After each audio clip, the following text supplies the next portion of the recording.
Hello everyone, welcome to Abroad Maths podcast.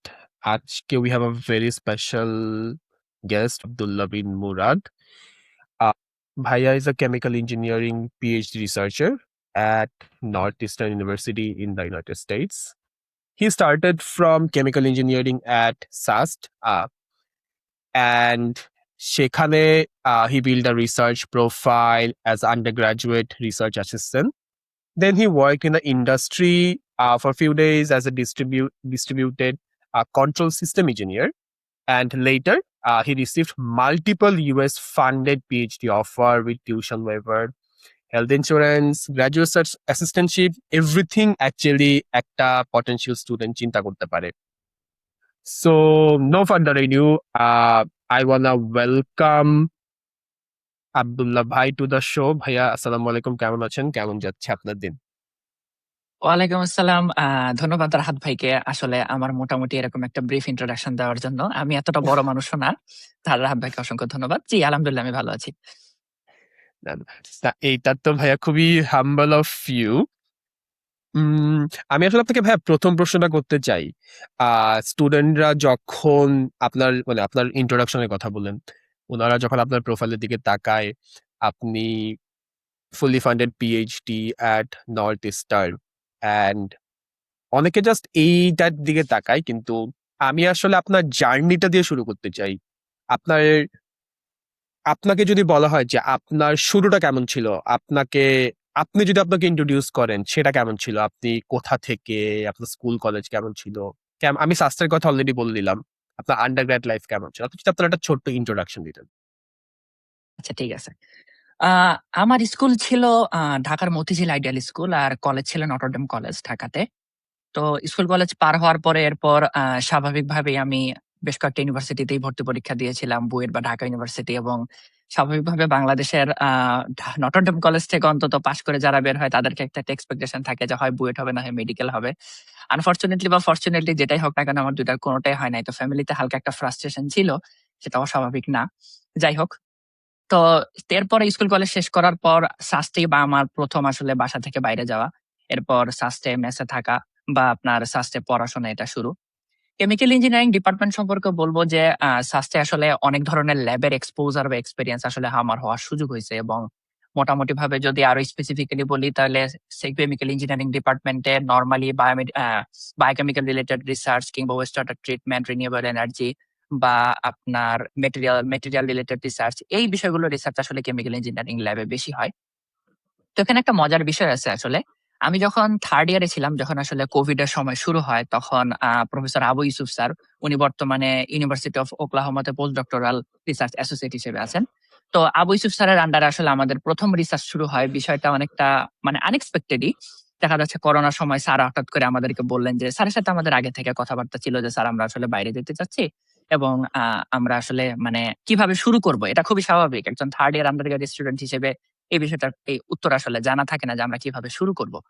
তো sir বলল, আচ্ছা ঠিক আছে, আমি এরকম একটা গ্র্যান্ট পাইছি বা এরকম একটা ফান্ডের মতন ব্যাপার আছে, আমাদের বেশ কিছু ইনফরমেশন কালেক্ট করতে হবে। সিলেটের আগরাতর, আপনারা যারা সিলেটের স্থানীয় আছেন তারা হয়তো চিনবেন, সিলেটের আগরাতর যেটা মৌলভীবাজার সহ আরো বেশ কয়েকটা এলাকাতে হয়। তো ওই এলাকাতে সার্ভে করতে হবে। ওই এলাকাতে গিয়ে আসলে যারা আগরাতরের ব্যবসার সাথে জড়িত আছে তাদের কাছ থেকে ইনফরমেশন নিতে হবে।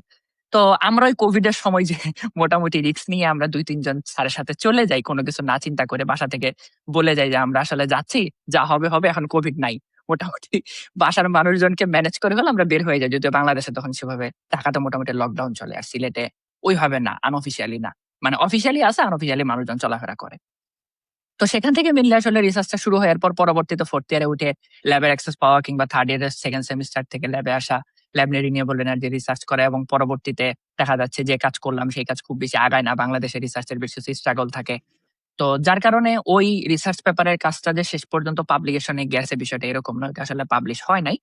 পরে স্যার আমাদেরকে বললেন যে তোমাদের তো একটা পেপার দরকার, সরি, যেহেতু এইটা পাবলিশ আসলে হচ্ছে না বা এটা আসলে যাওয়াটা কঠিন, কবে যাবে আমরা জানি না, যেহেতু বেশ কিছু স্ট্রাগল আছে বা আপনার ইকুইপমেন্টের কিছু প্রবলেম আছে, ফ্যাসিলিটিস প্রবলেম আছে, তোমরা একটা বুক চ্যাপ্টার লিখো। তো আমরা একটা বুক চ্যাপ্টার লিখলাম নরমালি। তো ওইটাই আমাদের প্রথম পাবলিশ হওয়া পেপার। ততদিনে আমি আসলে এই মেঘনাতে ভাই যেটা বললেন যে ডিস্ট্রিবিউটেড কন্ট্রোল সিস্টেম ইঞ্জিনিয়ার, অন্য নামে বলা যায় এটা আসলে প্রসেস ইঞ্জিনিয়ার, স্বাভাবিকভাবে কেমিক্যাল ইঞ্জিনিয়ার আন্ডারগ্রেড কমপ্লিট করে যে জবে ঢোকে, তো এটা প্রসেস ইঞ্জিনিয়ার নামে বেশি পরিচিত। তো এই পোস্টে আমি আসলে মেঘনাতে জয়েন করি। তারপরে মেঘনাতে বছরখানেক জব করলাম। এর মাঝখানে আইএলটিএস দিলাম। চাকরির সময় আমার ডিউটি ছিল আপনার, মানে মেঘনাতে এমনিতে আপনার 24 আওয়ার্স প্ল্যান্ট রানিং থাকে। এট লিস্ট যেখানে জয়েন করছিলাম সেখানে এরকম ছিল। তো দেখা যাচ্ছে আমার সপ্তাহে 2 দিন মর্নিং শিফট, 2 দিন ইভিনিং শিফট, 2 দিন নাইট শিফট, এরকম ভাবে শিফটিং ডিউটি করা লাগতো। আমি শিফটের মাঝখানে রাতের বেলা কিংবা খুব সকালবেলা যখন আসলে শিফটে তেমন প্রেশার থাকে না, তখন আইএলটিএস এর প্রিপারেশন নিতাম। বা ফিল্ডের মধ্যে হাঁটা অবস্থায় দেখা যাচ্ছে আইএলটিএস এর স্পিকিং একা একা প্র্যাকটিস করতাম। কিছু করার ছিল না, আমার আইএলটিএস দিতে হবে। এর বিকল্প আমার কোনো অপশন হাতে নাই। জিআরই দেওয়ার সাহস আমি করি নাই, কারণ ওই সময় আসলে জিআরই সময় ছিল না। ব্যাকআপ প্ল্যান হিসেবে এক ভাইয়ের সাথে কথা বলে রাখছিলাম যে যদি এবার ছুটে যায়, যদি না হয় তাহলে বুয়েটে মাস্টার্স করবো, নইলে তো আর কি করবো। কারণ এখন রিসার্চ পেপার এই অবস্থায় করাটা কঠিন। জুনিয়রদের সাথে কথা বলে হয়তো ভার্সিটিতে কিছু করা যাবে, বাট আমার পক্ষে আবার ভার্সিটিতে ফেরত যাওয়াটা সেভাবে সম্ভব না। আর সাস্টে আমি সেভাবে মাস্টার্স করতে চাইও নাই, কারণ যেহেতু ঢাকাতে জব করি, কোনোভাবে যদি কোথাও ইভিনিং মাস্টার্সটা করা যায় বা কোনোভাবে যদি সামহাও ম্যানেজ করা যায়, তাহলে অন্তত চাকরিটা ছাড়া লাগবে না। আর আপনারা স্বাভাবিকভাবে জানেন বাংলাদেশের আন্ডারগ্রেড পাস করা একটা ছেলের জন্য মাথার উপর জবের প্রেশারটা কিরকম। তো এই বিষয়টা চিন্তা করে হলে আমি আসলে জব ছাড়তে রাজি ছিলাম না সেভাবে। আল্লাহ বাঁচাইছে, আমার আসলে কিছু করা লাগে নাই, আল্লাহর অশেষ রহমত। আমি মোটামুটি ২-৩টা ভার্সিটি থেকে ফুল ফান্ডেড অফার লেটার পাই। চাকরি থেকে রিজাইন দিয়ে ২০২৪ সালের সেপ্টেম্বর ও আগস্ট মাসের শেষের দিকে আমি ইউএসএ তে চলে আসি। তো এই মোটামুটি ওভারঅল জার্নি। এর মাঝখানে আরো বেশ কিছু বিষয় আমি স্কিপ করছি, বাট আশা করা যায় যে সেটা সামনে আসবে। আমি যখন আরো বেশ কিছু কথা বলতে থাকবো, তো এগুলার উত্তর আমাকে আস্তে আস্তে দিতে হবে। সেজন্য আমি এই ইন্ট্রোডাকশন আর লম্বা করতেছি না। তো যদিও লম্বা করে ফেলছি অনেকখানি। না, না, না, না ভাই। আ দিস ইজ মানে এটা খুবই নাইস। মানে আপনি একবারে ওই সময়টা শুরু মানে অনেকেই দেখা যায় একটা আনসার্টেন অবস্থা থেকে শুরু করে। তো আপনি যখন অ্যাপ্লিকেশন থেকে শুরু করে ফার্স্ট একটা ফিল্ডে যে একটা সার্ভেতে কাজ করা, দেন সেখান থেকে হুম, অ্যাকচুয়ালি হুম। বুক চ্যাপ্টার একটা পাবলিশ করার পরে দেন আপনি আ বলতেছিলেন যে ওই সময়টাতে আপনি জাস্ট কাজ মানে আপনার একটা ফুল টাইম জব থাকা অবস্থায় আপনি আসলে অ্যাপ্লিকেশনটা করলেন। খুবই ইন্টারেস্টিং একটা মানে স্টার্ট আমার কাছে মনে হয়। হ্যাঁ, আমি আসলে আপনার কাছে ফার্স্ট এর যে কোয়েশ্চেনটা করব, আ সেটা এখন তো ২০২৬ সালে আমেরিকাকে নিয়ে অনেক রকমের কথাবার্তা হুম, হচ্ছে। আমেরিকায় নাকি ফান্ডিং নাই। আমেরিকায় নাকি হুম। হচ্ছে গিয়ে এখন আর যাওয়াটা মনে হয় খুব বুদ্ধিমানের কাজ হবে না। খুবই জেনারেলিস্টিক কিছু কথাবার্তা হয়। আমি এই জায়গাটাতে আপনার ওপিনিয়নটা অ্যাকচুয়ালি জানতে চাই। আপনি যেহেতু এখন ওখানে আছেন and ওখানে কাজ করছেন, হুম, ওখানে অ্যাকচুয়ালি মানে রিয়াল লাইফ সিচুয়েশনটা আসলে কি? ওকে, ভালো একটা প্রশ্ন করছেন। এই প্রশ্নের মধ্যে অনেকের দ্বিমত থাকবে, কিন্তু আমি আপনাদের দ্বিমতকে স্বাগত জানাই। ওয়েলকাম যে আপনারা ডিসএগ্রি করতেছেন। বাট আমি আসলে একটু ওভারঅল দেখানোর চেষ্টা করি বা দেখার চেষ্টা করি বিষয়টা কিরকম। এখন দেখেন, আমেরিকা খারাপ, আমেরিকা ভালো। ইউরোপ খারাপ, ইউরোপ ভালো। জার্মানি খারাপ, জার্মানি ভালো। জাপান খারাপ, জাপান ভালো। প্রত্যেকটা কান্ট্রি এরকম ভালো খারাপ আছে। চায়না খারাপ, চায়না ভালো। তো এখন আমেরিকার ক্ষেত্রে একটা বিষয় আপনারা খেয়াল করে দেখবেন, আমেরিকার ইতিহাসে আমেরিকার ফান্ডিং বলেন বা ওভারঅল সিচুয়েশন বলেন, রাজনৈতিক পরিস্থিতি বলেন, সবকিছুই কিন্তু আপনার পলিটিক্স এর বা গভর্নমেন্টে কে আসলে আছে তার উপর অনেক বেশি উঠানামা করছে। এখন থেকে যদি আপনারা সেই যদিও এই ধরনের ঘটনা আসলে পাবলিকলি সেভাবে বলা সম্ভব না, বাট আমেরিকার ইতিহাসে বিভিন্ন ধরনের ঘটনা ঘটছে, যে সকল ঘটনার কারণে অনেক সময় অনেক দেশের জন্য ব্যান্ড হয়ে গেছে। অনেক দেশ দেখা যাচ্ছে যে যাইতে পারে নাই। এরকম ঘটনা আছে।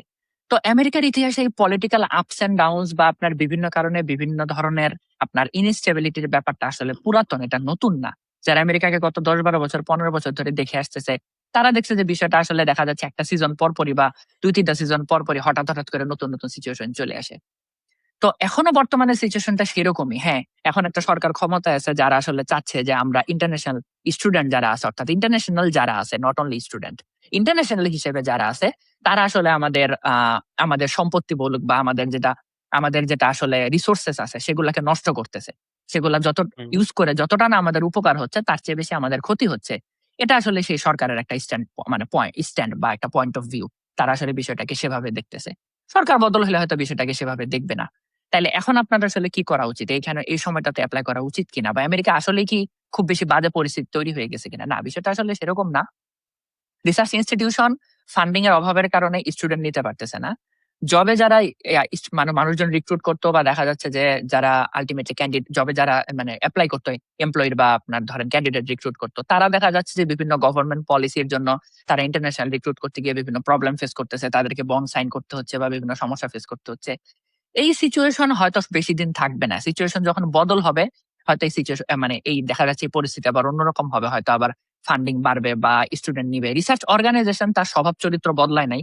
তারা আগেও রিসার্চ অর্গানাইজেশন ছিল, ইউনিভার্সিটি আগেও স্টুডেন্ট নিতে ইন্টারেস্টেড ছিল, এখনো স্টুডেন্ট নিতে ইন্টারেস্টেড হয়েছে, মানে আছে। তারা পারতেছে না তাদের প্রবলেমের কারণে, বিভিন্ন পারিপার্শ্বিক চাপের কারণে বা গভর্নমেন্টের একটা প্রেশারের কারণে। তার মানে এই না যে রিসার্চ সেখানে বন্ধ হয়ে গেছে, রিসার্চ সেখানে চলতেছে। ইভেন আরো ভালো মতো চলতো যদি স্টুডেন্ট আসতে পারতো। কিন্তু একটা এক্সটার্নাল ফ্যাক্টরের কারণে সেটা আসলে সম্ভব হচ্ছে না। অন্য কান্ট্রির দিকে যদি তাকান, ইউরোপে মোটামুটি পরিস্থিতি ভালো, কিন্তু মানুষজনের একটা কমন কথা থাকে যে ইউরোপে জব নাই, ইউরোপে জব পাওয়া কঠিন। বা কানাডা, অস্ট্রেলিয়াতে দেখা যাচ্ছে যে গেলে হয়তো জব সেভাবে ম্যানেজ করা যায় না, কারণ জবের ক্রাইসিস আছে। দেশ ছোট, ভার্সিটি কম, জবের জায়গা কম। জার্মানিতে ভিসা ল্যাগিং আছে, সেখানে প্রবলেম। ফিনল্যান্ড, ডেনমার্ক এই সকল জায়গাগুলোতে দেখা যাচ্ছে যা একটা প্রেশার আছে। সাউথ কোরিয়া, জাপানে খুব বেশি দিন কন্টিনিউ করা যায় না। চায়নাতে ল্যাঙ্গুয়েজ ব্যারিয়ার আছে। মানে সব দেশেরই দেখা যাচ্ছে একটা না একটা কম বেশি প্রবলেম আছে। আমেরিকায় মোটামুটি আপনার আসার জন্য ভালো কারণ হচ্ছে এখানে অনেক ভার্সিটি সংখ্যায়, জবের অপরচুনিটি বেশি, কারণ দেশ অনেক বড়, অনেকগুলা স্টেট, একটা না হলে আরেকটা হয়। মোটামুটি সুযোগ বেশি। এজন্য আমেরিকাকে অনেক ক্ষেত্রে অনেক মানুষজন আসলে ল্যান্ড অফ অপরচুনিটি বলে থাকে, কারণ এখানে অপশনটা বেশি, মাল্টিপল অপশন আছে। তো ওভারঅল আপনি যদি এই মুহূর্তে এই ফলে এপ্লাই করেন, তাইলে আমি আপনাকে বলবো আপনি আমেরিকাকে এপ্লাই করেন। আমেরিকাতে এপ্লাই আপনি বাদ দিয়ে না, অবশ্যই আপনি প্রোফাইল রেডি করেন, বাট ব্যাকআপ হিসেবে আপনি অন্য কান্ট্রি রাখেন। আর যদি ২-৩ বছর পরে এপ্লাই করেন, পরিস্থিতি যদি তখন ভালো হয়, তাহলে আশা করা যায় যে তখন আপনার মোটামুটি মানের একটা প্রোফাইল দিয়েও আপনি আসলে আমেরিকাতে চলে আসতে পারবেন, কারণ তখন ফান্ডিং এর পরিস্থিতি আসলে স্বাভাবিক হয়ে গেলে আর এই ধরনের সমস্যা তৈরি হবে না। এটা আশা করতে পারি আমি। এখন কি হবে ২-৩ বছর পর আমি জানি না। এই ২-৩ বছর পরে বা ৫-৬ বছর পরে আপনারা হয়তো এই ভিডিও দেখবেন। তো ততদিনে হয়তো পরিস্থিতি বদলায়ও যাইতে পারে। হ্যাঁ, এই তো আমরা রেকর্ড করতেছি 2026-এ। তো তখন আমেরিকান মানে ফান্ডিং এর অবস্থা হচ্ছে গিয়ে এরকম। খুবই মানে খুবই নাইসলি অ্যানসার ভাই যে আ যখনই আমাদের মানে এখন সিচুয়েশনটা এরকমই। মানে আমেরিকার ক্ষেত্রে অনেক রকমের কথাবার্তা হয়। আপনি একটা কম্পারিজন এর কথা বললেন। মানুষজন যখন অন্য জায়গায় দেখার কথা বললেন, আপনি যে বললেন যে আপনি একটা ব্যাকআপ কান্ট্রি হিসেবে অন্য জায়গাগুলোর দিকে দেখেন। আপনার ওপিনিয়নে ইউএস এর পাশাপাশি কেউ যদি পিএইচডি এপ্লাই করতে চায়, ভালো হুম। অপশন আসলে কোনগুলা? জাস্ট আপনার যদি জেনারেল ওপিনিয়ন বলেন। আ আচ্ছা, আপনার প্রশ্নের উত্তর দেওয়ার আগে একটা জিনিস বলি। আমি কোন ভালো একটা কোয়েশ্চেন করছেন যে আসলে ভালো অপশন কোনটা হবে? দেখেন, ভালো সবার জন্য ভালো না। এই প্রশ্ন জেনারেলাইজড এর উত্তর দিলে জিনিসটা ভুল হবে। কারো যদি সিজিপিএ কম হয়, রেজাল্ট খারাপ হয়, সেক্ষেত্রে তার জন্য ভালো অপশন ইউরোপের দিকে ট্রাই করা। কারণ হচ্ছে সেখানে হয়তোবা তুলনামূলক একটু কম প্রোফাইলে ভিতরে যাওয়া যায়। সিজিপিএ 3 এর নিচে থাকলে বা 3.1 বা এরকম থাকলে, রিসার্চের বিন্দুমাত্র কোনো এক্সপেরিয়েন্স না থাকলে, এই ধরনের একটা প্রোফাইল বা দেখা যাচ্ছে রিসার্চও নাই, পাবলিকেশনও নাই, কিছুই নাই, ল্যাব এক্সপেরিয়েন্সও নাই, তবুও তার বাইরে যাইতে হবে, বা এই ধরনের সিচুয়েশন থাকলে হয়তো তার ক্ষেত্রে ইউরোপ কিছুটা ভালো হইতে পারে অন্য কোনো কান্ট্রির চেয়ে। আবার দেখা যাচ্ছে সবার ফিনান্সিয়াল কন্ডিশন সেম না। অনেকে হয়তো প্রেফার করে যে না, আমি আসলে সেলফ ফান্ড 50% পাইলে, মানে 50% স্কলারশিপ, 50% সেলফ ফান্ডে যাইতে পারবো, সেই ক্যাপাবিলিটি আমার আছে। তার সাথে তো আবার যার আসলে 100% স্কলারশিপই লাগবে, এছাড়া ফ্যামিলি বিয়ার করতে পারবে না, তার সিচুয়েশন সেম না। এখানে একটা মূলনীতি বলে রাখি, প্রিন্সিপাল বলে রাখি, আপনার ফ্যামিলি থেকে টাকা ধার নিয়ে পড়াশোনা করতে আইসেন না। লাইফ অনেক বার্ডেন ফেস করতে হবে। আপনি আমার সাথে দ্বিমত করতে পারেন। এটা স্বাভাবিক, এটা আপনার মতামত। কিন্তু আপনার ফ্যামিলির কাছে যদি বার্ডেন হয়ে যান এবং ফ্যামিলি থেকে যদি টাকা ধার নিয়ে বা ফ্যামিলিকে যদি বাধ্য করেন যে না, জমি বেচার টাকা বা ধরেন কারো কাছ থেকে লোন নেওয়ার টাকা নিয়ে আপনি আসলে পড়াশোনা করবেন এবং সেই পড়াশোনা করে আপনি ফ্যামিলির লোন শোধ করবেন, আপনার আসলে আগামী ৫-৬ বছর কি বলবো জাহান্নামের মতন কাটবে। আপনার উপর প্রচুর হুম। প্রেশার থাকবে। না পড়াশোনাতে আগাইতে পারবেন, না আপনার এই টাকা শোধ দিতে পারবেন। এই কাজটা কইরেন না। না করে নিজের যতটুকু ক্যাপাসিটি আছে তার ভিতরে ট্রাই করেন। যদি না হয়, হইল না, ৫-৬ বছর পরে ট্রাই করেন। দেখেন, সবার ট্র্যাক একরকম হয় না। আচ্ছা, আমি আগের প্রশ্নে ফেরত যাই। আমি অন্যদিকে চলে যাচ্ছি। এটার পরে ভাই আপনি এটা বলেন। ভাই আপনি প্লিজ এটা বলেন। এটা ইম্পোর্টেন্ট। আমি আসলেই আপনাকে ইনসিস্ট করতেছি। আচ্ছা, আচ্ছা, ঠিক আছে। দেখেন, সবার ট্র্যাক একরকম হয় না। আপনার যদি সিচুয়েশন এরকম হয় যে আপনার আসলে, মানে আপনি আসলে বুঝবেন আপনি আসলে কিরকম ফ্যামিলিতে বড় হইছেন। আমি এখানে অনেকগুলা সিচুয়েশন কনসিডার করি এবং একটা পয়েন্ট বা ২ টা পয়েন্ট ছেলে এবং মেয়ের ক্ষেত্রে আলাদা হয়। আমি যদি ক্যাটেগরি ওয়াইজ বলি, ধরেন ফার্স্ট একটা ক্যাটেগরি হচ্ছে কোন একটা স্টুডেন্ট বাইরে যেতে চায়। তাহলে ফার্স্ট কোয়েশ্চেন সিজিপিএ কত? তার সিজিপিএ ভালো। ওকে, তাইলে তার জন্য অনেকগুলো অপশন খোলা আছে। আমি পড়াশোনার দিকে আসতেছি, তারপরে পারিপার্শ্বিক অবস্থাতে অন্যভাবে আসতেছি। তার দিকে অনেকগুলো অপশন খোলা আছে। সে চাইলে আপনার ইউএসএ, কানাডা, অস্ট্রেলিয়া, জার্মানি, তারপর হচ্ছে আপনার জাপান, সাউথ কোরিয়া, চায়না, সেগুলাতে ফুল ফান্ডেড স্কলারশিপ নিয়ে যাইতে পারে। অথবা দেখা যাচ্ছে ইউরোপের কোনো জায়গায় সে যদি যাইতে চায় সেক্ষেত্রেও যাইতে পারে, তার সিজিপিএ ভালো। এর সাথে যদি তার ভালো রিসার্চ এক্সপিরিয়েন্স থাকে তাহলে তার জন্য যথারীতি অনেকগুলো দরজা খোলা আছে।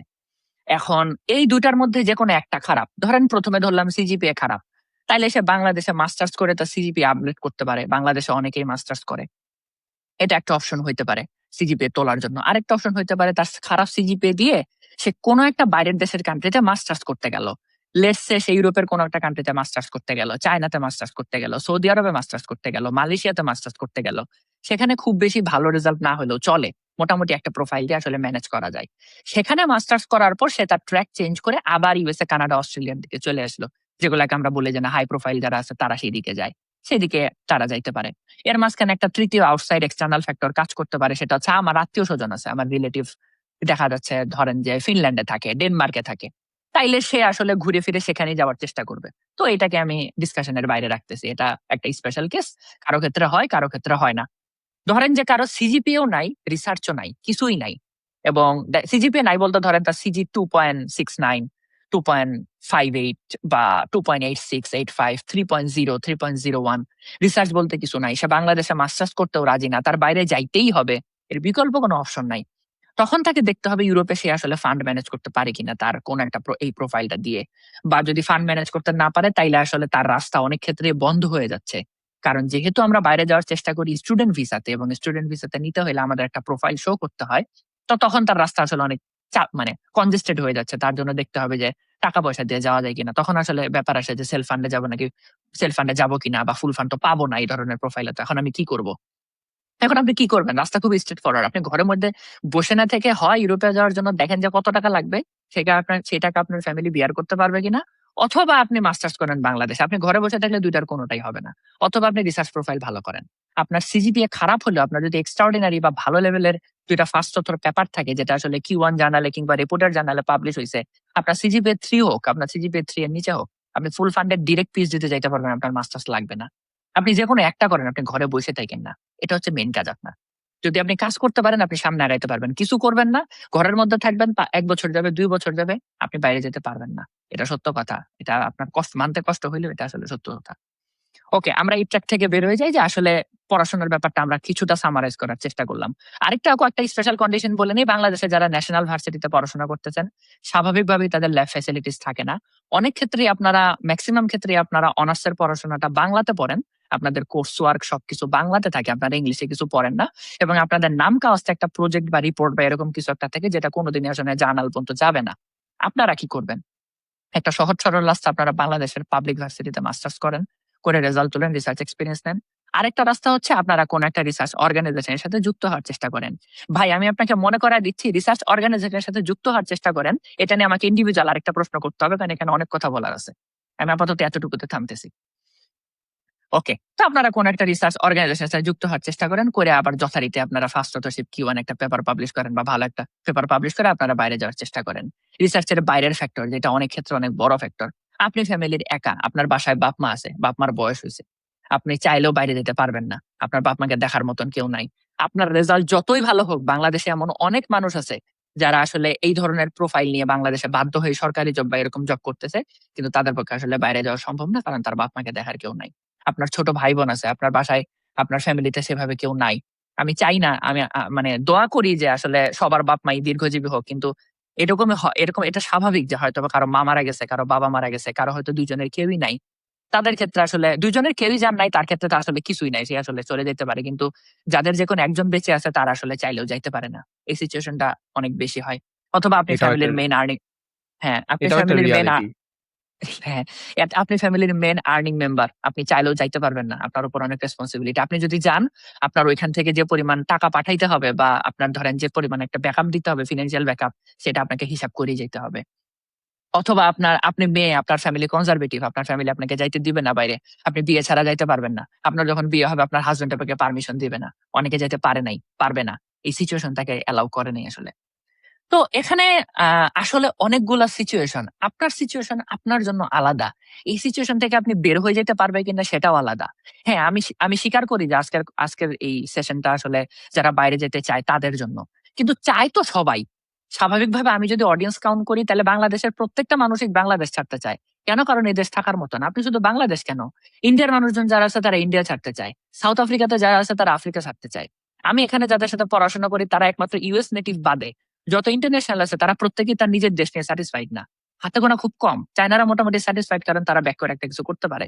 এরকম হাতে গোনা ন্যাশনালিটি কয়েকটা বাদে বাকি ম্যাক্সিমামই তার নিজের দেশ নিয়ে স্যাটিসফাইড না। এখন চায় তো সবাই, এটা তো ট্রু যে সবাই চায়, কিন্তু সেটা কি আসলেই সম্ভব আপনার প্রেক্ষাপট থেকে? যদি সম্ভব না হয় তাহলে আপনি থার্ড ইয়ার থেকে সরকারি চাকরির প্রিপারেশন নেন, বাইরে যাওয়ার চেষ্টা করেন না। আপনি জানেন সম্ভব কিনা। আপনি ফোর্থ ইয়ারে চিন্তা করবেন আমি বাইরে যাব, আগামী 2 বছর আপনার নষ্ট হবে বাইরে যাওয়ার পিছনে। এই 2 বছর গেল, 2 বছর পরে বুঝতে পারবেন না বাইরে যাওয়া আমার হচ্ছে না। আপনার বয়স অলরেডি 30। তারপরে চিন্তা করবেন যে আচ্ছা এবার গভর্নমেন্ট জবের প্রিপার, সরি 30 না, ধরেন আপনার বয়স অলরেডি 26 বা 27। তারপরে আপনি চিন্তা করবেন যে আরো 2 বছর চেষ্টা করে করে গভর্নমেন্ট জবের প্রিপারেশন নেই। 30-32 মনে হয় আপনার চাকরির মেয়াদ শেষ হয়ে যায়। আপনি এমন একটা কর্নার জোনে নিজেকে ফেলতেছেন, এমন একটা জায়গায় আপনি নিজেকে আসলে নিয়ে যাচ্ছেন যেখান থেকে এসকেপ রুট বলে বা বের হওয়ার রুট বলে আসলে কোনো রাস্তা বাকি থাকতেছে না। আপনি এমন একটা জায়গায় নিজেকে নিয়ে গেছেন। এই টাইম পুশ করতে করতে এই কাজ করেন না।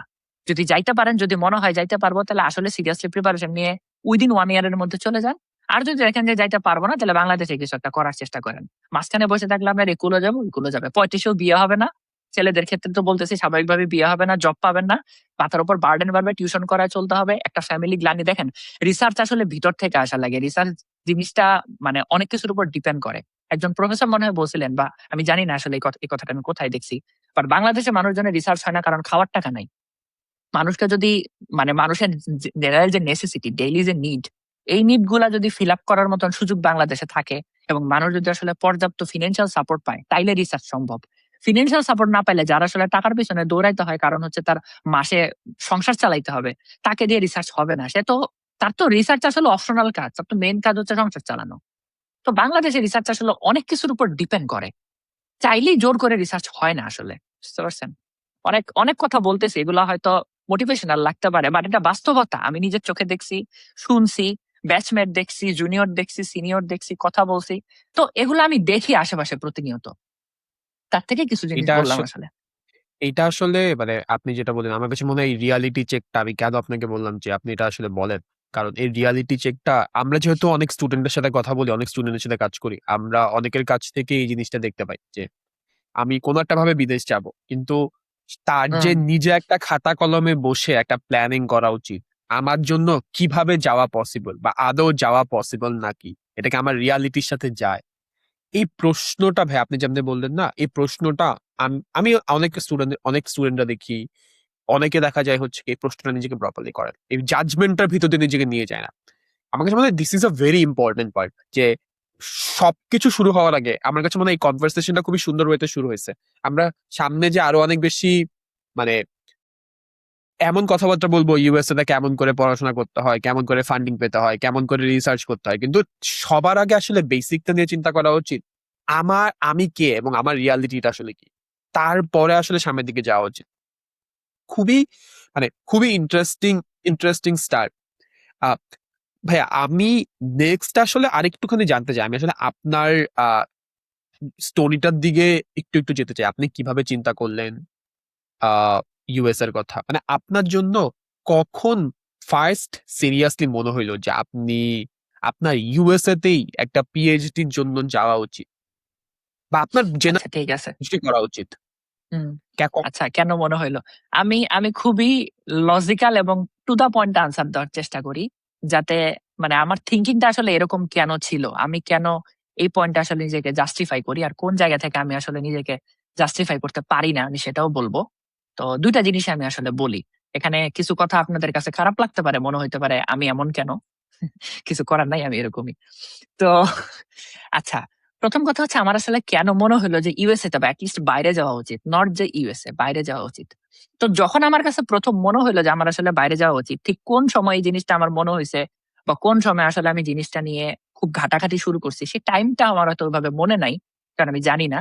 কিন্তু এটা আমি অন্তত নিশ্চিতভাবে বলতে পারবো যে নেক্সট টু ইউএসএ যে ফেসবুক গ্রুপটা আছে যেখানে মোটামুটি ভাবে আপনার দেখা যাচ্ছে যে ইউএসএ তে যারা যাচ্ছে যাবে তাদের একটা ভালো মিলন মেলা ওইখানে next to USA Facebook group.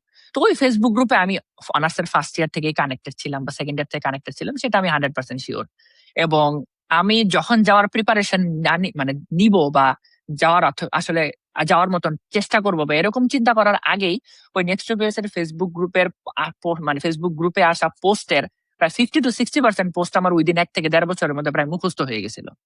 আমি ওই সময় বাংলাদেশে ফোর্থ ইয়ারের স্টুডেন্ট থাকা অবস্থাতেই জানতাম যে ইউএসএ তে কোন কোন ভার্সিটিতে কোন ধরনের র্যাঙ্কিং বা কোন ধরনের সিজিপিএ তে অ্যাপ্লাই করা যায় এবং কারা যাচ্ছে, কিভাবে যাচ্ছে, কি কি প্রোফাইল লাগে, ইউএসএ তে আসার পরে কি কি ধরনের ল্যান্ডিং প্রিপারেশন আছে, এখানে কি কি দিতে হয়, হেলথ ইন্স্যুরেন্স কি ইত্যাদি হাবিজাবি যত আপনার মানে আউটসাইড জিনিসপত্র আছে যেগুলো আসলে জানা কোনোভাবেই নেসেসারি না, আমি ওগুলা জানতাম কারণ আমার পোস্ট পড়তে পড়তে মুখস্থ হয়ে গেছিল প্রায়। এটা কেন? কারণ হচ্ছে যে আমি আমার ওই সময় থেকে এভেইলেবল কিছু অপশন দেখার ট্রাই করছি। তো আমি চিন্তা করছি আচ্ছা তাহলে অস্ট্রেলিয়া যাব, কানাডা যাব। তো তখন আমি সামহাউ কোনো না কোনোভাবে জানতে পারলাম যে অস্ট্রেলিয়া, কানাডাতে আসলে ভার্সিটি কম, স্কলারশিপের জন্য ভালো রেজাল্ট লাগে। অনার্সে সেকেন্ড ইয়ারের মধ্যেই মোটামুটি ভাবে আমি বুঝে গেছি যে আমি 3.9 তুলতে পারবো না। 3.9 আমার জন্য না। দেখেন সবার জন্য সবকিছু হয় না। আমি এরকম না। আমাকে যে 3.9 হবে না, আমি ডিপার্টমেন্টের ফার্স্ট হইতে পারবো না, সেটা আমি তখনই বুঝে গেছিলাম। তো এটা বুঝে যাওয়ার পরে বুঝলাম না কানাডা, অস্ট্রেলিয়া, জাপানে রিস্ক নেওয়া যাবে না। কারণ হচ্ছে মিক্সড স্কলারশিপ বলি বা যেগুলাই বলে একটা হাই সিজিপি এর ব্যাপার থাকে। এটা আমাকে দিয়ে হবে না। আরেকটা বিষয় আমি সামহাও শুনছিলাম যে একটা ব্লক মানি দেখাইতে হয় কানাডা বা অস্ট্রেলিয়াতে। সেটা আমি ফুল ফান্ড পাইলেও আমার ফ্যামিলি থেকে আমি একটা টাকাও নিব না এ ব্যাপারে। আমি এটা ডিটারমাইন্ড। সো আমার ওই অপশনও বন্ধ হয়ে গেল।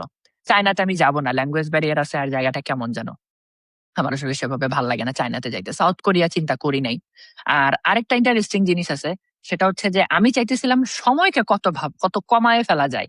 এই যে আমি আপনাদেরকে বারবার বললাম না যে কেন আপনারা থার্ড ইয়ার থেকে বা সেকেন্ড ইয়ার বা ফোর্থ ইয়ার থেকে চিন্তা করবেন যে আপনি আসলে কোথায় যাবেন। কারণ আপনি যখন থেকে চিন্তা শুরু করবেন, আজকে যে মানে আপনারা যখনই রেকর্ডিংটা দেখতেছেন ঠিক এই সময় থেকে আপনি যদি চিন্তা করেন যে আমি এই কাজটা করব, তাহলে অন্তত 1 বছর লাগবে জিনিসটাকে সাকসেসফুল পর্যায়ে নিয়ে যেতে। মানে এটার এক্সিকিউশন টাইম মিনিমাম 1 ইয়ার। মানে আপনি যখন চিন্তা করবেন তার থেকে আপনার 1 বছর নাই। এটা আপনি ধরে নেন। এখন আপনি যদি থার্ড ইয়ারে চিন্তা করেন ফোর্থ ইয়ারের মধ্যে জিনিস গুছাইতে পারবেন। ফোর্থ ইয়ারে চিন্তা করলে 1 বছর। মানুষ চিন্তা করে মাস্টার্স এর পরে। মাস্টার্স করতে করতে তার অর্ধেক টাইম পার হয়ে যায়। মাস্টার্স এর পরে চিন্তা করে ফেইলার হিস্ট্রি আছে। 2 বছর আরো নষ্ট। মানে এমন একটা সময় মানুষজন চিন্তা শুরু করে যখন আসলে তার অন্যদিকে যাওয়ার আর কোনো অপশন থাকে না। তো আমি চিন্তা শুরু করছিলাম ধরেন সেকেন্ড ইয়ার থেকেই যে আমি আসলে কই যাব। শর্ট লিস্ট করলাম, করার পরে দেখলাম না আসলে এদিকে কোথাও হচ্ছে না। সৌদি আরব যাইতে চাইছিলাম কিন্তু যথারীতি মাস্টার্স করার পরে পিএইচডি করলে দেখা যাচ্ছে সৌদি আরবের পিএইচডি সৌদি গুনে না। মানে সৌদি ওটা হিসাবে ধরে না, অন্য দেশ তো পরের কথা। মালয়েশিয়ান মাস্টার্স বা পিএইচডি মালয়েশিয়াতে ঝামেলা আছে, জব ক্রাইসিস আছে। জার্মানি প্রচুর লম্বা ভিসা ল্যাগিং, আমি ওইভাবে জার্মানিতে যাইতেও চাই না।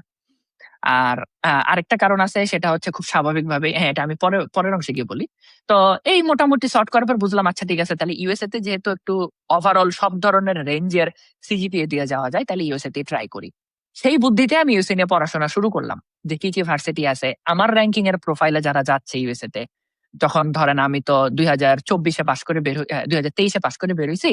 2019, 20, 21, 22 এই টাইমটাতে যারা গেছে বা 20, 21, 22 এ যারা গেছে তারা কোন র‍্যাংকিং এর সিজিপি নিয়ে গেছে। অর্থাৎ এটা কি আপনার 3 থেকে 3.25 নাকি 3.25 থেকে 5 এই র‍্যাংকিং এর সিজিপিএ হইলে সরি, এই র‍্যাংকিং এর সিজিপিএ হইলে আসলে কোন ধরনের ভার্সিটিতে সে যাইতে পারছে, কোনটা অ্যাকসেপ্ট হইছে, কোনটা রিজেক্ট হইছে, এগুলো আমি আস্তে, আস্তে মাথায় একটু নেওয়ার চেষ্টা করলাম যে আসলে কিভাবে কি তাদের কি ধরনের প্রোফাইল ছিল।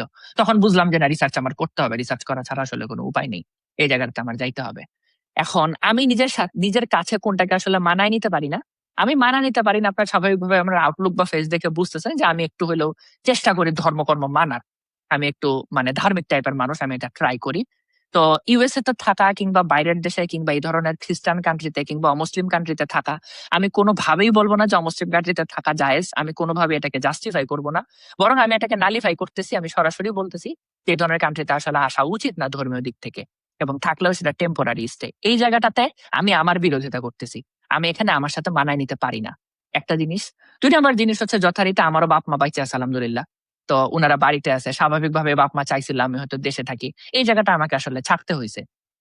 এখন আমার সেফ সাইড কি আমার বাপ-মা কি একা আছে? না, একা নাই। আমার বড় ২ বোন আছে এবং তারা আসলে দেখা যাচ্ছে যে জবের খাতিরে আমার ২ দুলাভাই তারা আসলে ঢাকাতেই থাকে, আমার আব্বু আম্মু ঢাকাতেই থাকে। সো সামহাও আমার আব্বু আম্মুকে দেখাশোনা করার মতন কিছু মানুষ আসলে বাংলাদেশে আছে, যার জন্য আমি একটা ভরসার জায়গা পাইলাম যে না, আমার বাপ মা আমি চলে আসলে একলা হবে না। দেখেন আমার সবগুলা এই জিনিসগুলা সাপোর্ট আমাকে না করলে আমি কিন্তু গভর্নমেন্ট জবে যাইতাম, সিরিয়াসলি বলতেছি আপনাদেরকে। এবং আমি গভর্নমেন্ট জবের প্রিপারেশনও নিয়েছিলাম একটা সময়ে। এবং সেটা কখন, সেটা হচ্ছে আমি যখন বাইরে আইএলটিএস এর প্রিপারেশন নিই, এন্ড দ্য মিন প্যারালাল টাইমে আমি কিন্তু সরকারি চাকরিরও প্রিপারেশন নিছি। কেন? কারণ আমার কথা হচ্ছে প্রত্যেকটা জিনিসেরই হ্যাঁ অথবা না থাকে। আমি যদি যাইতে পারি তাহলে তো গেলাম, যদি যাইতে না পারি আমার বাংলাদেশে এই প্রাইভেট চাকরি দিয়ে খুব বেশি দিন টিকবে না, আমার গভর্নমেন্টে যাইতে হবে। চাকরির বয়স খুব বেশি দিন থাকেও না, আমি 1 বছর প্রিপারেশন নিলে যে পরের বছর চান্স পাবো তার কোনো নিশ্চয়তা নাই। তো আমি ওই সময় আপনার সরকারি চাকরির প্রিপারেশন নিয়েছিলাম, কারণ কেমিক্যালের বেশ কিছু সরকারি চাকরির সুযোগ আছে, আপনারা জানেন বিসিআইসি তে কিংবা বিভিন্ন রিফাইনারিতে সুযোগ আছে। আমি এইভাবে পুরো প্ল্যানটাকে সাজাইছি। আপনি কি পারবেন এইভাবে সাজাইতে? আপনি এভাবে না সাজান, অন্তত আপনার কাছে যেটা বেটার মনে হয় সেভাবে সাজান। কিন্তু আমি একটা ফুল প্রুফ প্ল্যান বানানোর চেষ্টা করছি। আপনি বলেন যদি মরে যাই, আরে বাবা যদি মরে যাই তাহলে তো প্ল্যানও গেল আমিও গেলাম। এখন আপনি যদি এই সবকিছু বলার পরে চিন্তা করেন যে ভাই যদি মরে যান তাহলে তো গেলেন, হ্যাঁ গেলাম। এখন মরে গেলে তো আর কিছু করার নাই, বাট মরার আগ পর্যন্ত তো প্ল্যান সাজাইতে হবে। আমি ট্রাই করতে থাকি, তারপরে ভাগ্য আমাকে যেখানে নিয়ে যায় যাক। ইভেন পিএইচডির পরে আমি কি করবো আমি সেই প্ল্যানও সাজায় রাখছি, সঙ্গত কারণে বলবো না, কারণ এটা এখনো হয় নাই। হওয়ার পরে হয়তো ভাই আমাকে নিয়ে আবার সেশন করবে, বলবে ভাই কিভাবে হইলো। তখন আবার 3 বছর পিছনে ফেরত আসবে যে ভাই আমি আসলে পিএইচডির সেকেন্ড থার্ড ইয়ারে থাকা অবস্থাতেই চিন্তা করছিলাম যে আমি জিনিসটাকে এইভাবে করবো। কিছু প্ল্যান সাকসেসফুল হয়, কিছু ফেইল করে, এটাই স্বাভাবিক। বাট আমি প্ল্যানিং করে রাখছিলাম। আমি সাধারণত মিনিমাম 1 থেকে 2 বছরের প্ল্যানিং করার চেষ্টা করি। কারণ স্বাভাবিক, আপনাকে বললাম আজকে চিন্তা করবেন মানে আগামী 1 থেকে 1.5 বছর লাগবে এটা সাকসেসফুল করতে। ভাই প্ল্যানিং, এক্স্যাক্টলি। প্ল্যানিং করাটা আসলে খুবই মানে যাই হোক না কেন, প্রপারলি রাইট ওয়েতে প্ল্যানিং না করার জন্য যারা হচ্ছে আন্ডারগ্রেডে যায়, আন্ডারগ্রেডে এইচএসসি শেষ হওয়ার পরে আমি সবসময় দেখছি যারা টপ জায়গাতে ফুল ফান্ডেড স্কলারশিপ ক্র্যাক করতে পারে তারা বেশিরভাগ দেখা যায় বিদেশে। যে আমি যাবো, আমি একদম ছোটদের কথা বলতেছি, যারা হাই স্কুল গ্রাজুয়েট করে হচ্ছে গিয়ে বিদেশে যায়, আন্ডার গ্রাজুয়েট করতে যায়, তারা আসলে অনেক আগে থেকে শুরু করে। অনেক সময় দেখা যায় ক্লাস 8-9 থেকে শুরু করে প্রোফাইল বানানো, এসএটি হুম দেয়া, নিজেকে প্রিপেয়ার করা, এক্সট্রা কারিকুলার সাথে যুক্ত করা। সেম আর্লি প্ল্যানিং করা বিদেশে যাওয়ার মানে চ্যালেঞ্জের 70% কমায় দিতে পারে। এটা হচ্ছে, আমি জানি না এটা মানে কোনো ডেটা পয়েন্ট দ্বারা এটাকে ব্যাক করা যায় না, কিন্তু আমি বলতে পারি আপনার ভিসা নিয়ে সমস্যা হবে না। কারণ আপনি যখন আগে আগে প্ল্যান করবেন, আপনি আগে থেকে টাকা পয়সা গুছায় রাখবেন, ব্যাংক হুম স্টেটমেন্ট ঠিক করে রাখবেন, আপনি আপনার প্রোফাইল ঠিক করে রাখবেন, আপনি আপনার সিজিপিএ এর দিকে নজর দিবেন, আপনি ঠিকঠাক করবেন, আপনি প্ল্যানিং করবেন। আপনার 70% সমস্যা, যে সমস্যা যেগুলোর কারণে মানুষ ভাবে যে বিদেশ যাওয়া অনেক কঠিন, সেগুলো আসলে কমানো সম্ভব জাস্ট আর্লি প্ল্যানিং শুরু করলে। ভাই আমরা একটু মুভ করি, আমরা একটুখানি অনেক আপনি অনেক মানে ইনসাইটফুল জিনিসপত্র আমাদের সাথে শেয়ার করতেছেন।